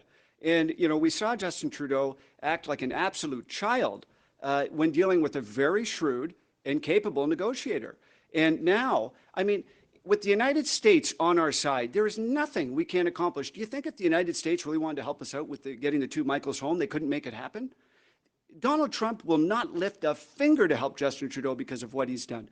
We need to take our closest allies seriously. We need to forge an excellent relationship with them. We need to work with them to constrain China. We need to work with them. Erin O'Toole has spoken about free and fair trade with like-minded countries. What a great example. They're right there waiting for us. We can deal with them to make many things happen. And another thing we need to do is we need to start pulling our weight when it comes to NATO. We need to up our military spending to our NATO commitments. And I will do that. I'll do it within 5 years. If we are pulling our weight and we're not seeing as just, you know, dragging on their support because we happen to live beside them, maybe they'll be willing to work together with us. Maybe they'll be willing to help us when it comes to exerting pressure in other countries. They are our greatest ally, and we, under this next government, which will be a conservative government, I know our relationship with the United States will be restored. And I'll go so far as to say I am confident that Donald Trump will defy the odds again and be the next administration. And when I am leader of the Conservative Party, I will give him a call and congratulate him. Thank you, Mr. Sloan. Dr. Lewis. Thank you. So I feel that good foreign policy begins at home. We need good, strong domestic policy. And so we need a good, strong national purpose and values. And that means we need to get our own house in order first. We have to look at the top threats to our national security. And that is, we have to look at our Canadian identity, our sovereignty, our economy, our fundamental democratic values, and our respect for in the international arena will improve. I also feel that we have to look at the unfair trade practices that we've seen, and we have transitioned from an amicable trade partner to an adversarial trade partner with many countries, and COVID has brought home that reality. Another reality that COVID has brought home is just that we cannot rely on any country, even our allies, because when it came to things such as respirators, which were essential, Mr. Trump decided that he was going to keep it for his own people. And that's a decision that he could make. But I never want to be placed in that decision again, where we are relying on our ally. We think that they will be there for us. and they fail us. And so what we need to do is we need to look at some of the U.S. protectionism mechanisms that they have in place, and we need to renegotiate our agreements on certain issues. And it doesn't matter who the president is, whether it's Donald Trump or someone else. We need to approach the president of the United States with respect, and we can build amicable trade relations and build bridges and restore the relationship with our best and strongest ally. Thank you, Dr. Lewis. 7 minutes now for open debate on Canada-U.S. relations. The Trudeau Liberals missed the boat on NAFTA, and they know that. Mexico got a better deal, so my new government, we will have to address the shortcomings in the NAFTA agreement. I worked on trade in the private sector and in government. We're also AWOL right now. The UK, Australia, and New Zealand, 3 of our closest allies, are talking about a free trade agreement. I've been talking about a CANZUC proposal with those countries to do more security partnership, exchanges with our military. I served alongside Kiwis, Australians, Brits. We need to do more with our closest allies. That is happening right now, and Justin Trudeau is AWOL, just coming off his failed UN bid. And this new NAFTA, Mr. MacKay, it doesn't restrict a trade agreement with a country like Great Britain or the UK. It's non-market economies. Why they added that to the deal was because the Trudeau government was too close to the Communist Party of China. They approved the ONET transaction. They approved the Hytera transaction, which was putting security of our Five Eyes at risk. So that's why the U.S. were so worried about the Trudeau pivot to China that they inserted that in there. It was a deviation of our sovereignty that I don't agree with, but it shows that our allies don't trust the judgment of the Trudeau government. Having served alongside our allies, they will trust an O'Toole government to get our national interest back on track, both from trade, commerce, and our role in the world. We need to restore our reputation. We need to absolutely look for new trade agreements and new opportunities for Canadian products to be sent abroad, to bring that return on investment back to Canada, to create jobs here, to create wealth and prosperity. And we need to demonstrate that we are a country that's serious. We're a country that cares about global security. We're a country that contributes to it. We are now number 20 out of 28 countries in NATO. We have seen our commitments decline when it comes to our military. We are at our lowest number of deployed Canadians in decades. And we're hearkening back to an era that was known as the Decade of Darkness by serving personnel. And yes, I congratulate Mr. O'Toole on his service. I served in a different way. I served our men and women in uniform as their defense minister for 6 years. I was proud to sit at NATO tables and to talk about how we were going to make contributions, to see our men and women do magnificent work as they did going to Haiti and responding to the emergency there, as they did in a very difficult mission in Afghanistan. And of course, we need to work with countries like the United States, but others as well. Others who believe in our country. We need to protect our Arctic sovereignty, and we need to do that in negotiation with the United States. Having a military that's ready to not only protect our borders, but also the away game and contribute to international peace and order and a restoration of global security, that's the country, that's the Canada, that's the military that we need. And America respects that, as do our closest allies, including the UK, Australia, and New Zealand. Having sat at those NATO tables as minister and having traveled as foreign minister, seeing how other countries respect Canada and turn to Canada and look to us, and having that diminished under Justin Trudeau was one of the saddest things that we've experienced in the last 5 years. We're no longer seen as that trusted, reliable ally, and that's why we need to get back to building our military capability and protecting our own sovereignty first. Mr. Sloan. Thank you. You know, I agree with what you're saying, Peter, and I like the CANZUC proposal. I think it's good, but I think we have to remember that our primary ally, our closest ally, should be the United States. And the other countries that you mentioned, they're great, but the closeness, the historical ties that we share have to be prioritized for us. And with the United States as our good friend, as they have always been, there is nothing that we cannot accomplish. I agree with expanding our trade to these other countries, but it cannot be at the expense of having the best relationship with the United States that we have had in many agree decades. with Dr. Lewis is next. Okay. I'm very concerned because I hear that Mr. MacKay and Mr. O'Toole, they're talking about NATO and they've committed to 2% the spending and making sure that they meet that commitment. But while they were both in the defense positions for our government, that they never reached that spending level. And I'm curious as to why. The recession of 08-09 is essentially the answer. Well, we have COVID now. We have much greater problems than the recession of 2009. So why should Canadians believe that promise? Well, it's going to move over time that in that direction as our economy grows, as we're able to enable the investments that are required. We made great steps, Dr. Lewis, with great respect, to reach that potential. And in fact, we had made that commitment as a government fully at the meetings in NATO, in the UK. We were able to do so because countries believed in us. But yes, the United States is asking us to do so, and we need to see that more collaborative approach in working with our NATO allies to get there and encouraging others to do the same. But we're going in the exact opposite direction right now under Justin Trudeau. Mr. O'Toole. I often say that someone should tell Justin Trudeau that Vimy Ridge was not a peacekeeping operation for the United Nations. We've always stood up for values and our allies from our earliest days as a country. That's why when I was in Washington laying a wreath at the tomb of the unknown soldier, they were expressing their condolences for the recent killing at that time of Nathan Cirillo. Those binds between our countries are important, and they are a way to repair the relationship damaged by Justin Trudeau. In Arlington, there was a cross erected for Americans that died serving with Canadian units in World War I. Those bonds are very important, and we need to use our deep personal, historic, trade, and security relations to not only improve relations, trade, and relations in North America.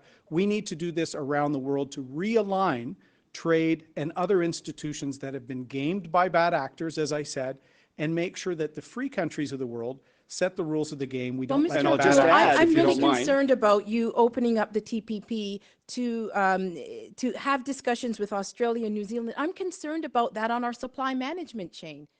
The TPP is already finished, so those elements would not be looked at in CANZAC. That's the only element that we have not dealt with, though. We have not negotiated the supply management, Mr. It's about allowing students to study there and then work there for a number of years, and vice versa. We should show that close allies, democracies, free countries do more together. But it's about committing to our agriculture sector that we won't make other concessions. Our closest that allies we will compensate for those concessions if they do occur. And if there is new free trade agreements, we need to make those type of priorities and commitments to our supply managed system. Thank you very much, candidate. That concludes the debate portion of tonight's event. Thank you very much. It was very spirited and very well managed as well. Before I ask the candidates to provide their closing remarks, I want to acknowledge that earlier this evening I made a flippant remark in response to a candidate which singled out a specific candidate, and I wanted to apologize to the candidate for doing so. With that, Mr. O'Toole, you have 90 seconds for your closing remarks. Friends, I'm running because I believe in this party. I'm running because I believe that whether you're a fiscal or a social conservative, a libertarian or a defense hawk, whether you've been in Canada 5 minutes or 50 years, whether you're LGBTQ, straight, young, or old, whether you worship on Saturdays, Sundays, every day, or not at all, you are an important part of this country, and there's a place for you in the Conservative Party of Canada. I will be a champion for the Conservative Party and fight back against those who try to define us. And as for the attacks on me, the Liberals will be even tougher on us, but I can take it. You can't scare me. I used to fly on Sea King helicopters. Conservatives have a choice to make.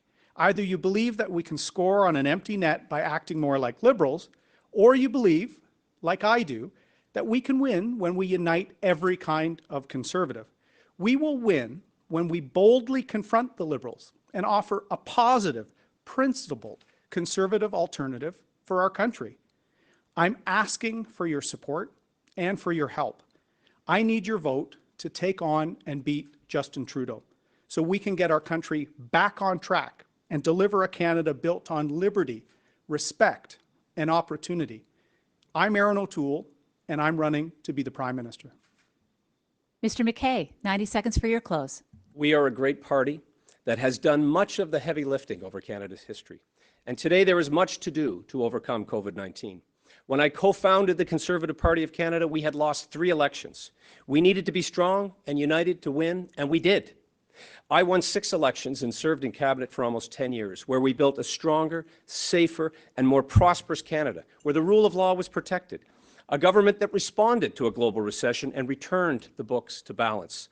Whether it was representing Canada abroad, supporting the troops, I never drifted from my rural roots. That's where I learned the values of hard work, being careful with the dollar, standing up for what's just, respecting those who keep our country safe and free, and helping those who are less fortunate. I have continued to serve charitable organizations during my time in the private sector, but we have seen a nation fall behind under the failed policies of Justin Trudeau. I believe we owe it to our children and to our grandchildren to leave a better Canada.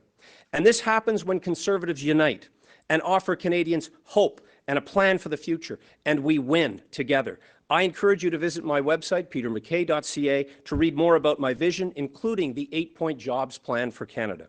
We have heard some good ideas tonight from all of the candidates, and we have a long road ahead of us. But I will build a team that is ready to beat Justin Trudeau in every part of Canada. I ask for your support. Please join me to build a better Canada. Thank you, Mr. MacKay. Mr. Sloan, you have 90 seconds. It is a privilege to be here tonight representing the grassroots of this great movement. We have 2 choices in facing the future of our party. The first is to water down our values and hope for electoral success. The other is to stand true to principle. The other candidates might agree with me so far, but there is a clear difference. I am the only candidate who will pull us out of the Paris Agreement. I am the only candidate who will defund the World Health Organization. I am the only candidate actively campaigning for free speech and parental sovereignty against the draconian bills C-16 and Bill C-8. I am the only candidate who would declare Antifa a terrorist group. I am the only candidate who will stand against climate alarmism, stand against the UN and her sovereignty-destroying sister organizations like the World Health Organization, and to stand strong against political correctness. Our success lies in a firm commitment to conservative values. I will do whatever it takes to unite our country, to unite our movement, to defend our sovereignty, and to make sure that the West feels like an equal partner in Confederation. I will never compromise on principles. I will never retreat. This is my promise to you and to Canada. If you don't want a Liberal light party, I am your candidate. If you want a Conservative without apology to lead our party, I ask tonight for your vote. God bless you, and God bless Canada. Thank you, Mr. Sloan. Dr. Lewis, 90 seconds. My parents left everything behind to come to this great country because they believed that it was the best country in the world to raise their children. And I know that they were right. I am proud to be a Canadian. Canada has shaped me and has made me everything that I am today, and has given me this opportunity to stand here before you tonight to seek the position of the leader of the Conservative Party of Canada and potentially your next Prime Minister. Over the last 5 years, I've watched Justin Trudeau destroy the Canadian dream. The fabric of our nation is being torn apart. Provinces are threatening to leave our great confederation. Debt is piling up. Social divisions are widening. But there is hope. Hope that Canada can be restored as a beacon of hope and opportunity for all around the world. I believe that when Conservatives unite, social conservatives, progressive conservatives, libertarian and fiscal conservatives, we can start the work of healing this great nation. COVID has pushed us to a turning point, but it is not the end. It is just the beginning of a stronger, more independent and self-sufficient nation, relying on our own manufacturing capacity, our own national resources. We can unite with the passion and the love and the freedom that knows that when we work together, there's nothing we cannot achieve. Our unity is indeed our strength. Thank you very much, Dr. Lewis. And thank you to all the candidates as this concludes our event. As a reminder to the media, candidates will be available in this studio starting in about 10 minutes for questions. I'd like to thank everybody at home who spent the time to watch our candidates discuss incredibly important issues to the Canadian public. I want to wish the candidates all the best of luck as this race continues, and I want to thank you very much for your service to our country. Have a good night.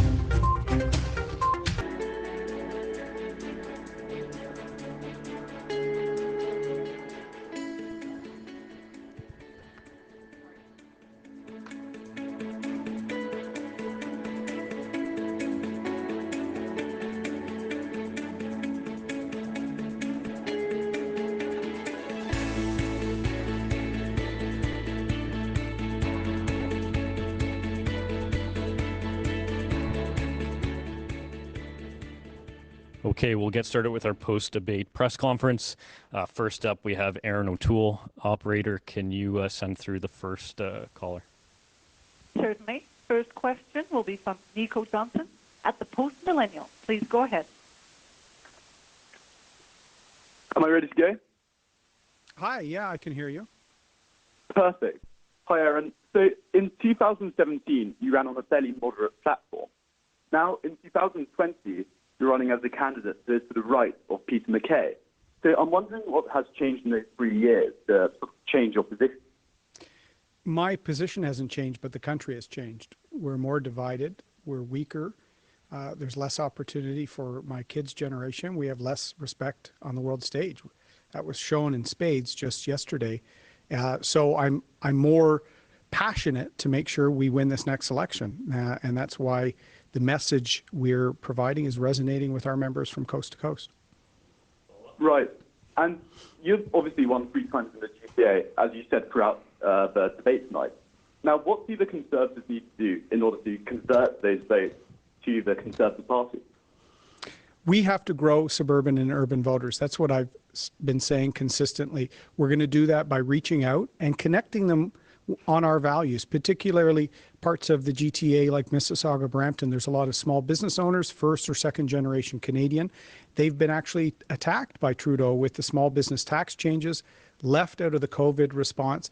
I think there's a lot of people that may not have seen themselves as Conservatives. We're going to reach out, build our momentum, and we're already seeing progress.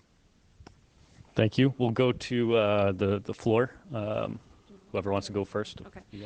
Hi, Mr. O'Toole. I'd like to ask you, you seem to have dialed back your attacks on Mr. MacKay today. Why? Well, I think there was, it was a little easier. Miss Rate provided direct time for people. I was trying to get in some debate and exchange. That's what this is supposed to be. I think it was a little easier tonight. This is new for all of us. There's remote cameras and these sorts of things. Last night was a bit of a harder time to get some engagement going, and so this tonight flowed better. So I can have follow-up. I want to ask you, I think it was asked during the debate, but I'm not sure if it was clear. Do you believe that that there's systemic racism in Canada and in our institutions? Well, what I said tonight was I think we owe it to Canada to make sure we remain the best country in the world, and we stamp out any instances of racism, unfairness, discrimination, and have a commitment to that. I've tried to have a commitment to that as a public official, and there's got to be a zero tolerance approach, and I will have that approach. Conservatives are liberty-minded, merit-based, rule of law. I think we can really take up this issue and make sure there's a level playing field for all. I'm not sure if you answered the question, though. Do you believe that there's systemic racism in Canada and in our institutions? I think if something is brought up in an institution, whether it's the RCMP, the military, Transport Canada, any instance, we have to stamp it out. I've actually written the Trudeau government on cases that I wanted examined previously, and they provided me with some of the processes that were looked at to make sure there's equal opportunity. That's what we have to insist upon. Except that your platform calls for mandatory minimums, and mandatory minimums are one of the things that is widely cited as increasing the rates of incarceration for Indigenous and Black Canadians. So how do you square that? I square it by my mandatory minimum policies are very, very narrow. They're only for the most serious violent crimes or for trafficking in illegal guns. So these are very serious public safety measures, and I think society warrants a definite punishment, a clear signal that we're denouncing that conduct, and it's related to the action. And I think it will not only be in line with what Canadians expect, it will be something that I think will make our communities safer. But you still haven't answered the question, so I'll ask it a different way. How would you define systemic racism? Well, you could define it to me. I've said whenever we see an instance of racism, zero tolerance. And I've said when I've had a complaint from a constituent, I raise that with the department and learn their procedures for looking at it. So I think we have to make sure we have a zero tolerance approach from top to bottom. Okay, operator, we'll go back to the phone, please. Next question will be from Catherine Lévesque at the Canadian Press. Please go ahead. Oui, bonjour, Monsieur O'Toole. On va retourner en français. Justement, j'aimerais vous entendre là-dessus. Est-ce qu'il y a du racisme systémique au Canada?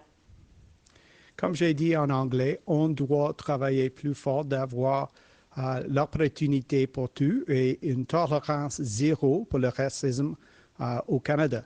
Je vais avoir une approche comme ça et je pense que comme un conservateur, je suis fier d'avoir un pays avec l'opportunité pour tout et on doit avoir une tolérance zéro. Follow-up? Oui, très bien. Et votre adversaire a dénoncé la loi sur la laïcité du Québec ce soir. M. Sloan a dit qu'elle était raciste, qu'elle était intolérante. Est-ce que vous êtes du même avis? Non, c'est un enjeu pour l'Assemblée nationale.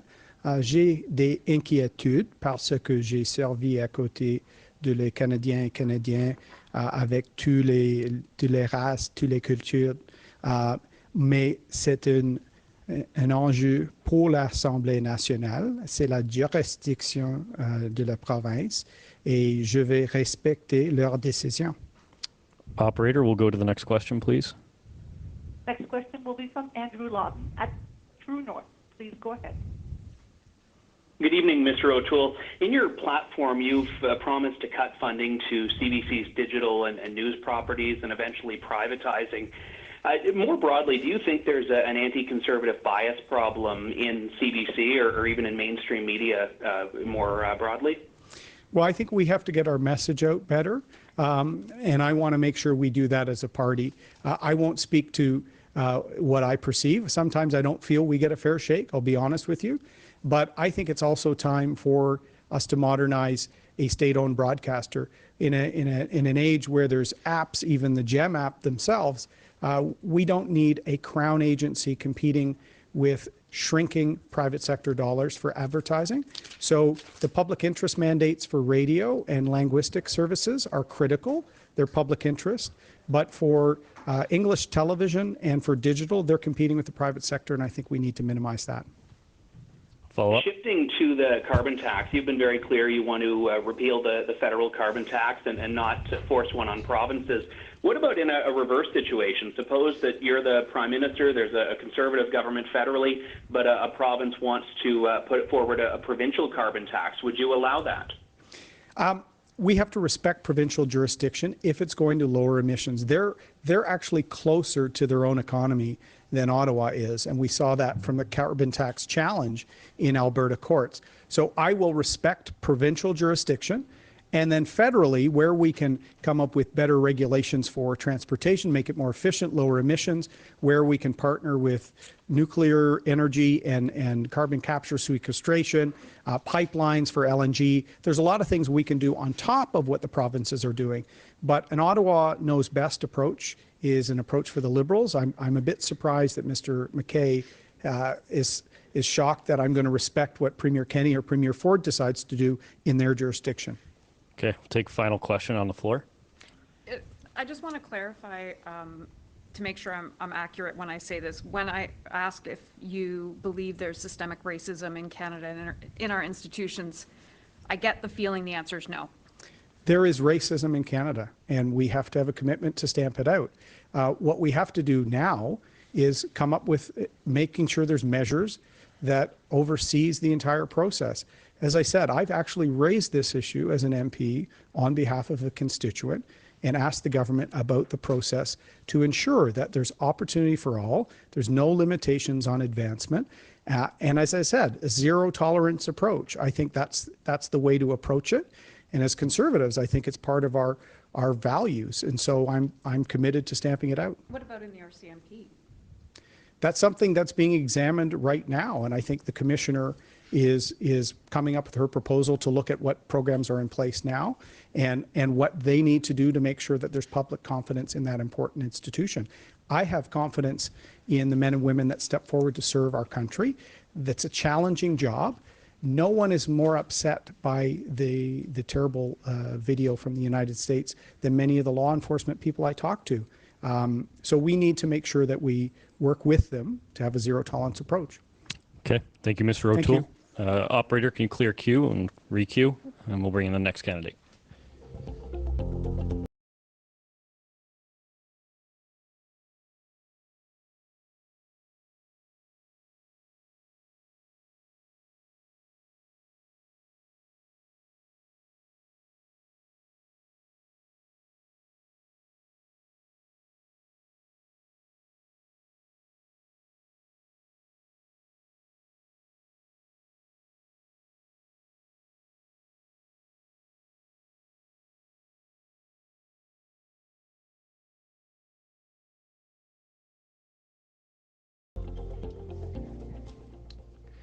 Okay, while we wait for people to queue, we'll go to the floor. Whoever's on the mic first, go ahead. Stephanie Levitz, the Canadian Press. I wanted to ask you about systemic racism, because the debate today is very much about systemic racism in our justice system. And you were the justice minister, and you were responsible for implementing policies like mandatory minimums. Rates of incarceration for Indigenous Canadians, Black Canadians rose while you were justice minister. How much responsibility do you bear for that? Well, I think our justice system is predicated on accountability, on very much improving people's lives when it comes in particular to protecting them from crimes of violence. And that's where I drew the line, and that's where we wanted to have mandatory minimum penalties that sent a clear message of deterrence and denunciation when it came to violence, sexual violence against children, use of weapons against Canadians. So there is a place in the criminal code for mandatory minimums, and there has been, in fact, since the criminal code was introduced over 150 years ago. Follow up? How would you define systemic racism? Well, systemic racism is deeply rooted in institutions that perpetrate and allow racism to go on. What we heard coming from the commissioner of the RCMP was an acknowledgement that that institution, amongst others, and more broadly our justice system that you spoke of, has to improve. And there has to be a level of acceptance if we're going to make those necessary improvements. It's a difficult, awkward, but necessary conversation if we're going to get to that better place. And it will only happen over time. This isn't going to be some magic approach that will allow it to happen quickly. It's going to happen in the private sector, and it's going to happen in the public sector when there is a deep-seated commitment to getting there and removing the barriers and calling it out and calling it for what it is. Would you consider yourself an ally to the Black community? Can you give an example? I would. Absolutely. I mentioned tonight that I grew up in a town in Nova Scotia that was very segregated, and the province of Nova Scotia has had its own specific issues when it comes to racism. We've had, we've had schools that were part of that history, that sad history. There's Africville. There's my community that I referenced with Viola Desmond, and there is still a road to travel. And so, yes, but we also have points of pride when it comes to having celebrated the contributions of African Canadians. I think of the Black Battalion. And to share a personal story, one of the proudest moments that I had when hosting Condoleezza Rice on her visit to Canada, when she came to thank Canada after 5 years in response to the attacks in New York and on the Pentagon on 9/11, she came to my constituency in northern Nova Scotia, in Pictou County, and I took her to the monument to the Black Battalion, which were members of the Nova Scotia community, the Black community, who had served in World War I and had never been given proper recognition for that service. And as a Department of National Defense, we made the decision to award the highest ranking medal to Jeremiah Jones. He should have absolutely received the highest military medal, and for reasons, I'm sure, related to racism at that time, he was denied the Victoria Cross. And so I say that because we cannot erase our history, but we can improve upon it, we can add to it, and we can try to make things right. And that is going to be a continuous work in process for our country and for many others. Operator, we'll take a phone question, please. Next question will be from Catherine Lévesque at the Canadian Press. Catherine? Oui, bonjour, Monsieur Mété. Bonjour, ça va? Est-ce qu'il y a ça va bien, vous? Oui, merci. Est-ce qu'il y a du racisme systémique au Canada et comment faut-il le combattre?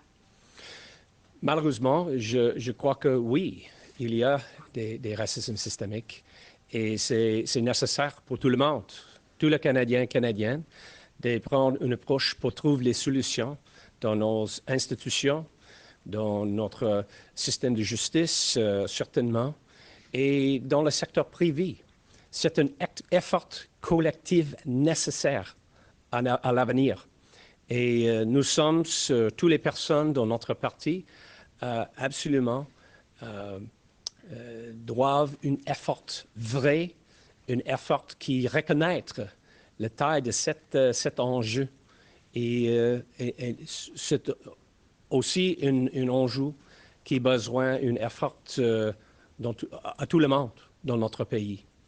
Et on avait une opportunité maintenant d'avoir une conversation nationale, une conversation vraie, mais plus important, une conversation qui cherche des solutions vraies. Follow-up? Et est-ce qu'à votre avis, la loi québécoise sur la laïcité est un exemple de racisme systémique? Donc, on avait maintenant un enjeu, certainement, avec notre système de policiers, notre système de justice, et il y a une occasion maintenant d'écouter tous les membres de la communauté et de trouver des solutions vraies, pas seulement juste les platitudes, juste les efforts de symbolisme. On a besoin d'ouvrir les portes dans cette histoire difficile et cet enjeu sérieux. C'est la seule façon pour améliorer ce système maintenant qui avait les éléments de racisme. We'll go to the floor. Next up. Hi, Mr. MacKay. Hi. Hi. Do you agree with Mr. Sloan, who says that we need to be unequivocal supporters of Donald Trump? No. I don't think we need to be unequivocal supporters of any one person, policy, or place. We have to be thoughtful. We have to be always protecting Canadian sovereignty. Always, of course, in my estimation, as elected officials, we need to ensure that Canada's interests are protected. And we live in a very competitive world. We live in a very volatile time. And so for that reason, and certainly coming out of COVID-19, I think that there has been really, I see it as a positive, renewed sense of patriotism to protect Canada's interests. And that includes ensuring that our economy gets back on its feet, we make the necessary adjustments, but we continue to reach out and work with countries like the United States and other like-minded countries. Follow-up. I'm going to try to ask two questions in one here to get. So in this debate, it seemed a less chippy than last night. You and Mr. O'Toole didn't seem to be kind of going after each other. That's one part. Why do you think that is? And then do you think there needs to be another debate? Well, tonight I was talking directly to Canadians, and I was talking about my ideas, my platform at petermackay.ca. I talked about the 8-point jobs plan. I thought it was a very helpful, thoughtful debate. I think everyone brought ideas and articulated them in a way that that helps build our party, that helps demonstrate the diversity and the inclusivity and the ideas and the thoughtfulness that we have within our ranks. And I think that this is a time for our party to continue down that positive path, that constructive path. I personally think that the bickering and the back and forth, it's a byproduct of competition, and it's a byproduct of people's desire to win. But I think that tonight's debate was a good tone, was substantive, and I think that you know, we shone a positive light on our entire party tonight. Another debate? I haven't heard anything about other debates. Would you want to take part? We've had lots of opportunities now through Zoom, through new technologies, through some of the limitations that we had to overcome here. And debates are a positive way to communicate. I've been communicating since the very beginning, directly, online. Social media, of course, has also opened the door to a lot more direct communications, which I see as a positive step. Operator, we can do a final question from the phone. I don't know. Next question I don't know. I hope so. will be from Andrew Lawton, True North. Please go ahead, Andrew. Good evening, Mr. MacKay. In the previous Parliament, the Justice Committee had done studies on potentially reviving a new version of the old Section 13, which was the part of the Canadian Human Rights Act that went after online speech. And the new version that ended up being recommended was something that would look at putting liability on social media companies that have what the government determines as hate speech, and also bringing back some of those mechanisms that allow the government to use human rights legislation to go after online hate speech. Do you support something like this? What I support, Andrew, frankly, is greater emphasis on protecting children from online abuse, from luring. And we tried to do that when I was in government. When I was Justice Minister, one of the bills that we brought forward that is now part of the Canadian Criminal Code that I'm very proud of was designed to protect children from online bullying. and the non-consensual distribution of intimate images.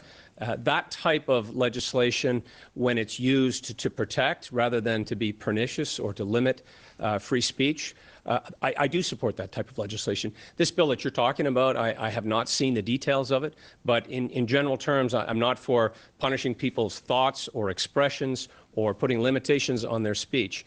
I am very much in favor of protecting children, in particular, from some of the online activities that are going out that I find to be very pernicious, very evil, quite frankly, and they go after vulnerable people, children who are highly impressionable. I also do believe on the same subject that we should be doing more to ensure that those big internet service providers have requirements to operate in Canada, to provide Canadian jobs, and to not be exempt from the taxation, quite frankly, that they are exempt from currently under the rules. Okay, that's all we have time for. Thank you, Mr. MacKay. Number one on the ballot, but how do you convince people to choose you as number two? Because that's important too.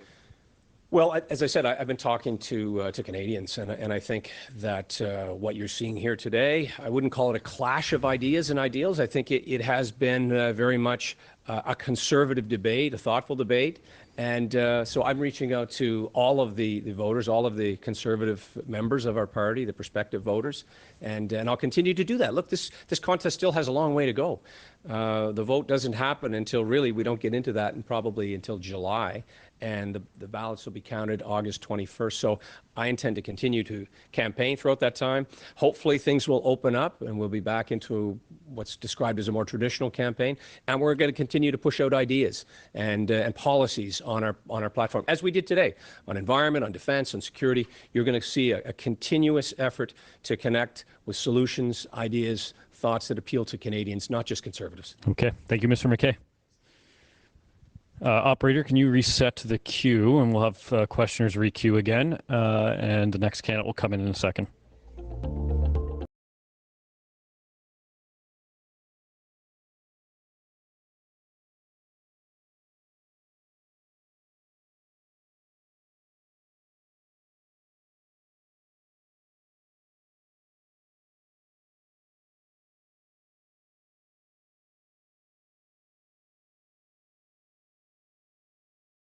Next, we have Derek Sloan. While we wait for the phone to queue, we'll go to the floor. First up. Hi, Mr. Sloan. Stephanie Levitz, the Canadian Press. I wanted to ask you about your comments on Bill 21. Oh, yes. Last night, we had a whole debate in French. It was entirely aimed at Quebec, and you didn't mention the subject one time. Why not?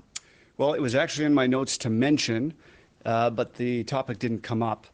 Tonight, we had so we were given topics beforehand of what to expect. Tonight, we knew that racism was on the topic. And so we made sure to prep our notes for that. But I did have it in my binder in French last night as well. It just unfortunately did not come up. So, yeah. How would you define systemic racism? I would say systemic racism would be a structure or a law in Canada that treated people differently based on their race or their country of origin or their color of their skin. Do you believe that there's systemic racism in Canada and in our institutions? Well, according to the definition I gave, I focused on the structure, so the laws and so forth. I think what people typically mean when they're talking about systemic racism is the existence of racist people in our systems. And so I don't want to get bogged down with being too technical. I don't, other than Bill C-21, which I believe is discriminatory, I'm not aware of any other specific law which treats people differently based on the color of their skin or their country of origin. Now, that doesn't mean that there's different outcomes in, for example, our justice system. And Dr. Lewis came up with some good examples of that. So when we're talking about, Indigenous people who are more likely to be convicted and receive longer sentences and so on, there is no specific law that says convict them more often, give them longer sentences. It has to do with the person, the jury, or the person sitting behind the bench. So there is no question that we need to elevate the level of our awareness individually amongst different people. But other than Bill C-21, I am not aware of any specific rule or regulation that treats people differently based on their skin color or their country of origin. Under the previous Conservative government, immigration policy very much did that. It had a very distinct stream of immigration that was based entirely on a person's designated country of origin. Healthcare was allocated based on a person's country of origin. Would you consider that to have been then a systemically racist policy? Well, can you describe what you mean by that question? Can you the way immigration claim, refugee claims in particular were handled were based entirely on what country you came from. So how fast your claim went through the system, what avenues of appeal you were allowed to take, and in turn, if you were from a prescribed list of countries, you had no access to healthcare. I'm sorry to add. I'm just unfamiliar with how this I'm unfamiliar with how this worked in real life. So that's why I'm asking. So can you give me an example of like what countries were on the good list and what countries were on the bad list? So you had to meet a set of criteria. So claims from Hungary for a while were on designated country of origin. Mexico was designated country of origin. So country was on the good list. Hungary was on the good list or the bad list? It was neither. It was the way the claim was treated. I mean, you could classify it as good or bad. The Conservatives would have said, their claims from countries. So Hungary was treated quicker or slower than other places? The claims were processed faster with less rights of appeal and less access to health care. Hungary versus some other country. Okay. This is news to me. I don't know how that works. I believe an immigration system needs to look at the individual and their claim, not where they're from. So, yeah. Okay, thanks. We'll go to the phones next. Operator, first question. First question on the phone is from Andrew Lawton, True North. Please go ahead. Hi, Andrew. Hey, Derek, good evening. You took aim this evening at censorship by social media companies. Look, you're a free market conservative. These companies, while large, are ostensibly private companies. How do you plan to enforce free speech or any specific policies on this platform in a way that doesn't go down the road of regulating private enterprise? Well, social media companies are in a position of trust because they're open to everybody in Canada. And they are conduits by which we receive information. They're conduits by which we share information. And so if a social media company was banning somebody based on the color of their skin or something like that, we would be very upset by it. And we have laws in place to prevent that type of thing from happening. And so when it comes to social media companies, if they're trying to direct the flow of information, or even let's take the political context out of it. Let's just focus on something like in a pandemic right now. And we've seen YouTube, for example, say that, well, if you put out something that goes against public health advice, then we're going to pull it down. Well, in a free society, we need to be able to question the advice that we receive. We need to be able to question our government. And I think it's very important that we are able, and I gave the example of, if YouTube was monitoring that, rigidly, if somebody had said, hey, we should wear masks or, we should institute a travel ban from affected areas back in January or February, YouTube could have pulled those videos because that was not what our government was advocating, although other governments were. So, I just think that it's very important that social media needs to be open and a free exchange of ideas. Of course, if someone is breaking a law by intimidating or threatening or something of that nature, that is not something that would be covered. Follow up? On immigration, you've pushed for an overall reduction. The Stephen Harper government had a manageable and steady increase in immigration numbers, and I don't think you've said, or I certainly haven't heard you say that that was something that overtaxed Canada. So I guess the question would be, if you can do smart immigration, prioritize economic immigration, vet people, as you've talked about, why does the number have to go down if you're vetting, as you mentioned a few moments ago, individual immigrants? Well, I don't believe there's any reason to be very rigid on numbers. I mean, I believe right now that lowering the level to what I said would be best for the country, but obviously you monitor it and you change things if things need to be changed. But I do believe that the immigration levels that we have and the numbers of people that are settling, for example, in Toronto year after year, are just many more than the new housing units that we have. And I looked at these stats earlier today, and we had roughly last year about 150,000 people settling in the census area for the GTA, and we had 27,000 new housing units come online. So obviously more than one person can fit into a house, but you can see that the supply, or the demand rather, is greater than the supply, and that's part of the issue. But I just believe our rise in housing prices over the last decade or so has been unnatural. And it's not allowing our families that live in the GTA and other areas to afford to buy houses, and I think that's a problem. Okay, that's it. Thank you, guys. Are we done? Yep. Could I just ask one more? I'm wondering how you justify your premise that new Canadians. I'd like to know how you justify your premise that new Canadians are social conservatives with the party's failure to win a single seat in the GTA and elsewhere in the last election. Well, it's because we didn't stand on those values. We didn't. So Andrew Scheer may have had those values personally, but if you don't do anything about it, if you don't have anything to stand on, then it's the worst of both worlds. People view that as selling out. But I do believe that new Canadians are more socially conservative. They're more traditional in their views. And I think we can speak to that in ways that are intelligible and helpful to the country. Thank you. Thank you. Yeah. Okay, operator, if you can reset the queue, we'll wait for the next candidate and give questioners on the phone a chance to queue up.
Okay, our next final candidate is Leslyn Lewis. Operator will go to the phone. First question, please. Certainly. First question will be from Catherine Lévesque, Canadian Press. Please go ahead. Hello, Dr. Lewis. I just wanted to clarify, do you believe there is systemic racism in Canada? Yes, I believe that we have to look at the outcomes of certain systems, and that tells you whether or not there is systemic racism. Many people misinterpret what systemic racism is. And so many people think that, oh, Canadians are not racist, and the majority of Canadians are not racist. But that is not the marker that we use to define whether or not there's systemic racism. These are tacit, implicit practices that lead to unequal outcomes. And so we know that in certain institutions that these outcomes are there. And we've had systemic racism in Canada. For example, there was a point in time where Francophones were being converted and trying to be forced to speak English. And so that is something that's inherent in the system. And, you know, in Quebec, people are still being forced to not being represented in their language of choice. Now, that is not systemic racism per se, but it is a form of discrimination. And so we have to look at the outcomes rather than the individual intent. Follow up? Yes, and Derek Sloan mentioned Bill 21 in Quebec. So I was wondering if you consider this, well, it's not a bill, it's a law now, be an example of systemic racism. Well, I think it's very important that people, because of the Charter of Rights, we do have the right to practice our religion in accordance with our beliefs and values. And I think it's important that people are able to practice their religion in an outwardly manner if it doesn't interfere or impede with anybody else's rights. Okay, we'll go to the floor for a question. Hi, Stephanie Levis, the Canadian Press. I wondered if you could just reflect a bit personally. You're a black woman and you're up on the stage with 3 white men listening to them talk about, justify or deny the existence of systemic racism in Canada and what that looks like through your eyes. Well, I actually didn't see their race, and I didn't think that it was relevant to the discussion. I think that what is relevant is getting the message out there. And unfortunately, this message has come about because of the unfortunate death of a man at the hands of law enforcement, and it's led to a lot of protests. And I think that when we see protests, it's really pent-up frustration that people have been trying to communicate certain things for a long time and nobody was listening. So it's very hard for people to hear that other people believe that there's systemic racism because they've seen unequal outcomes, and those outcomes are within the system.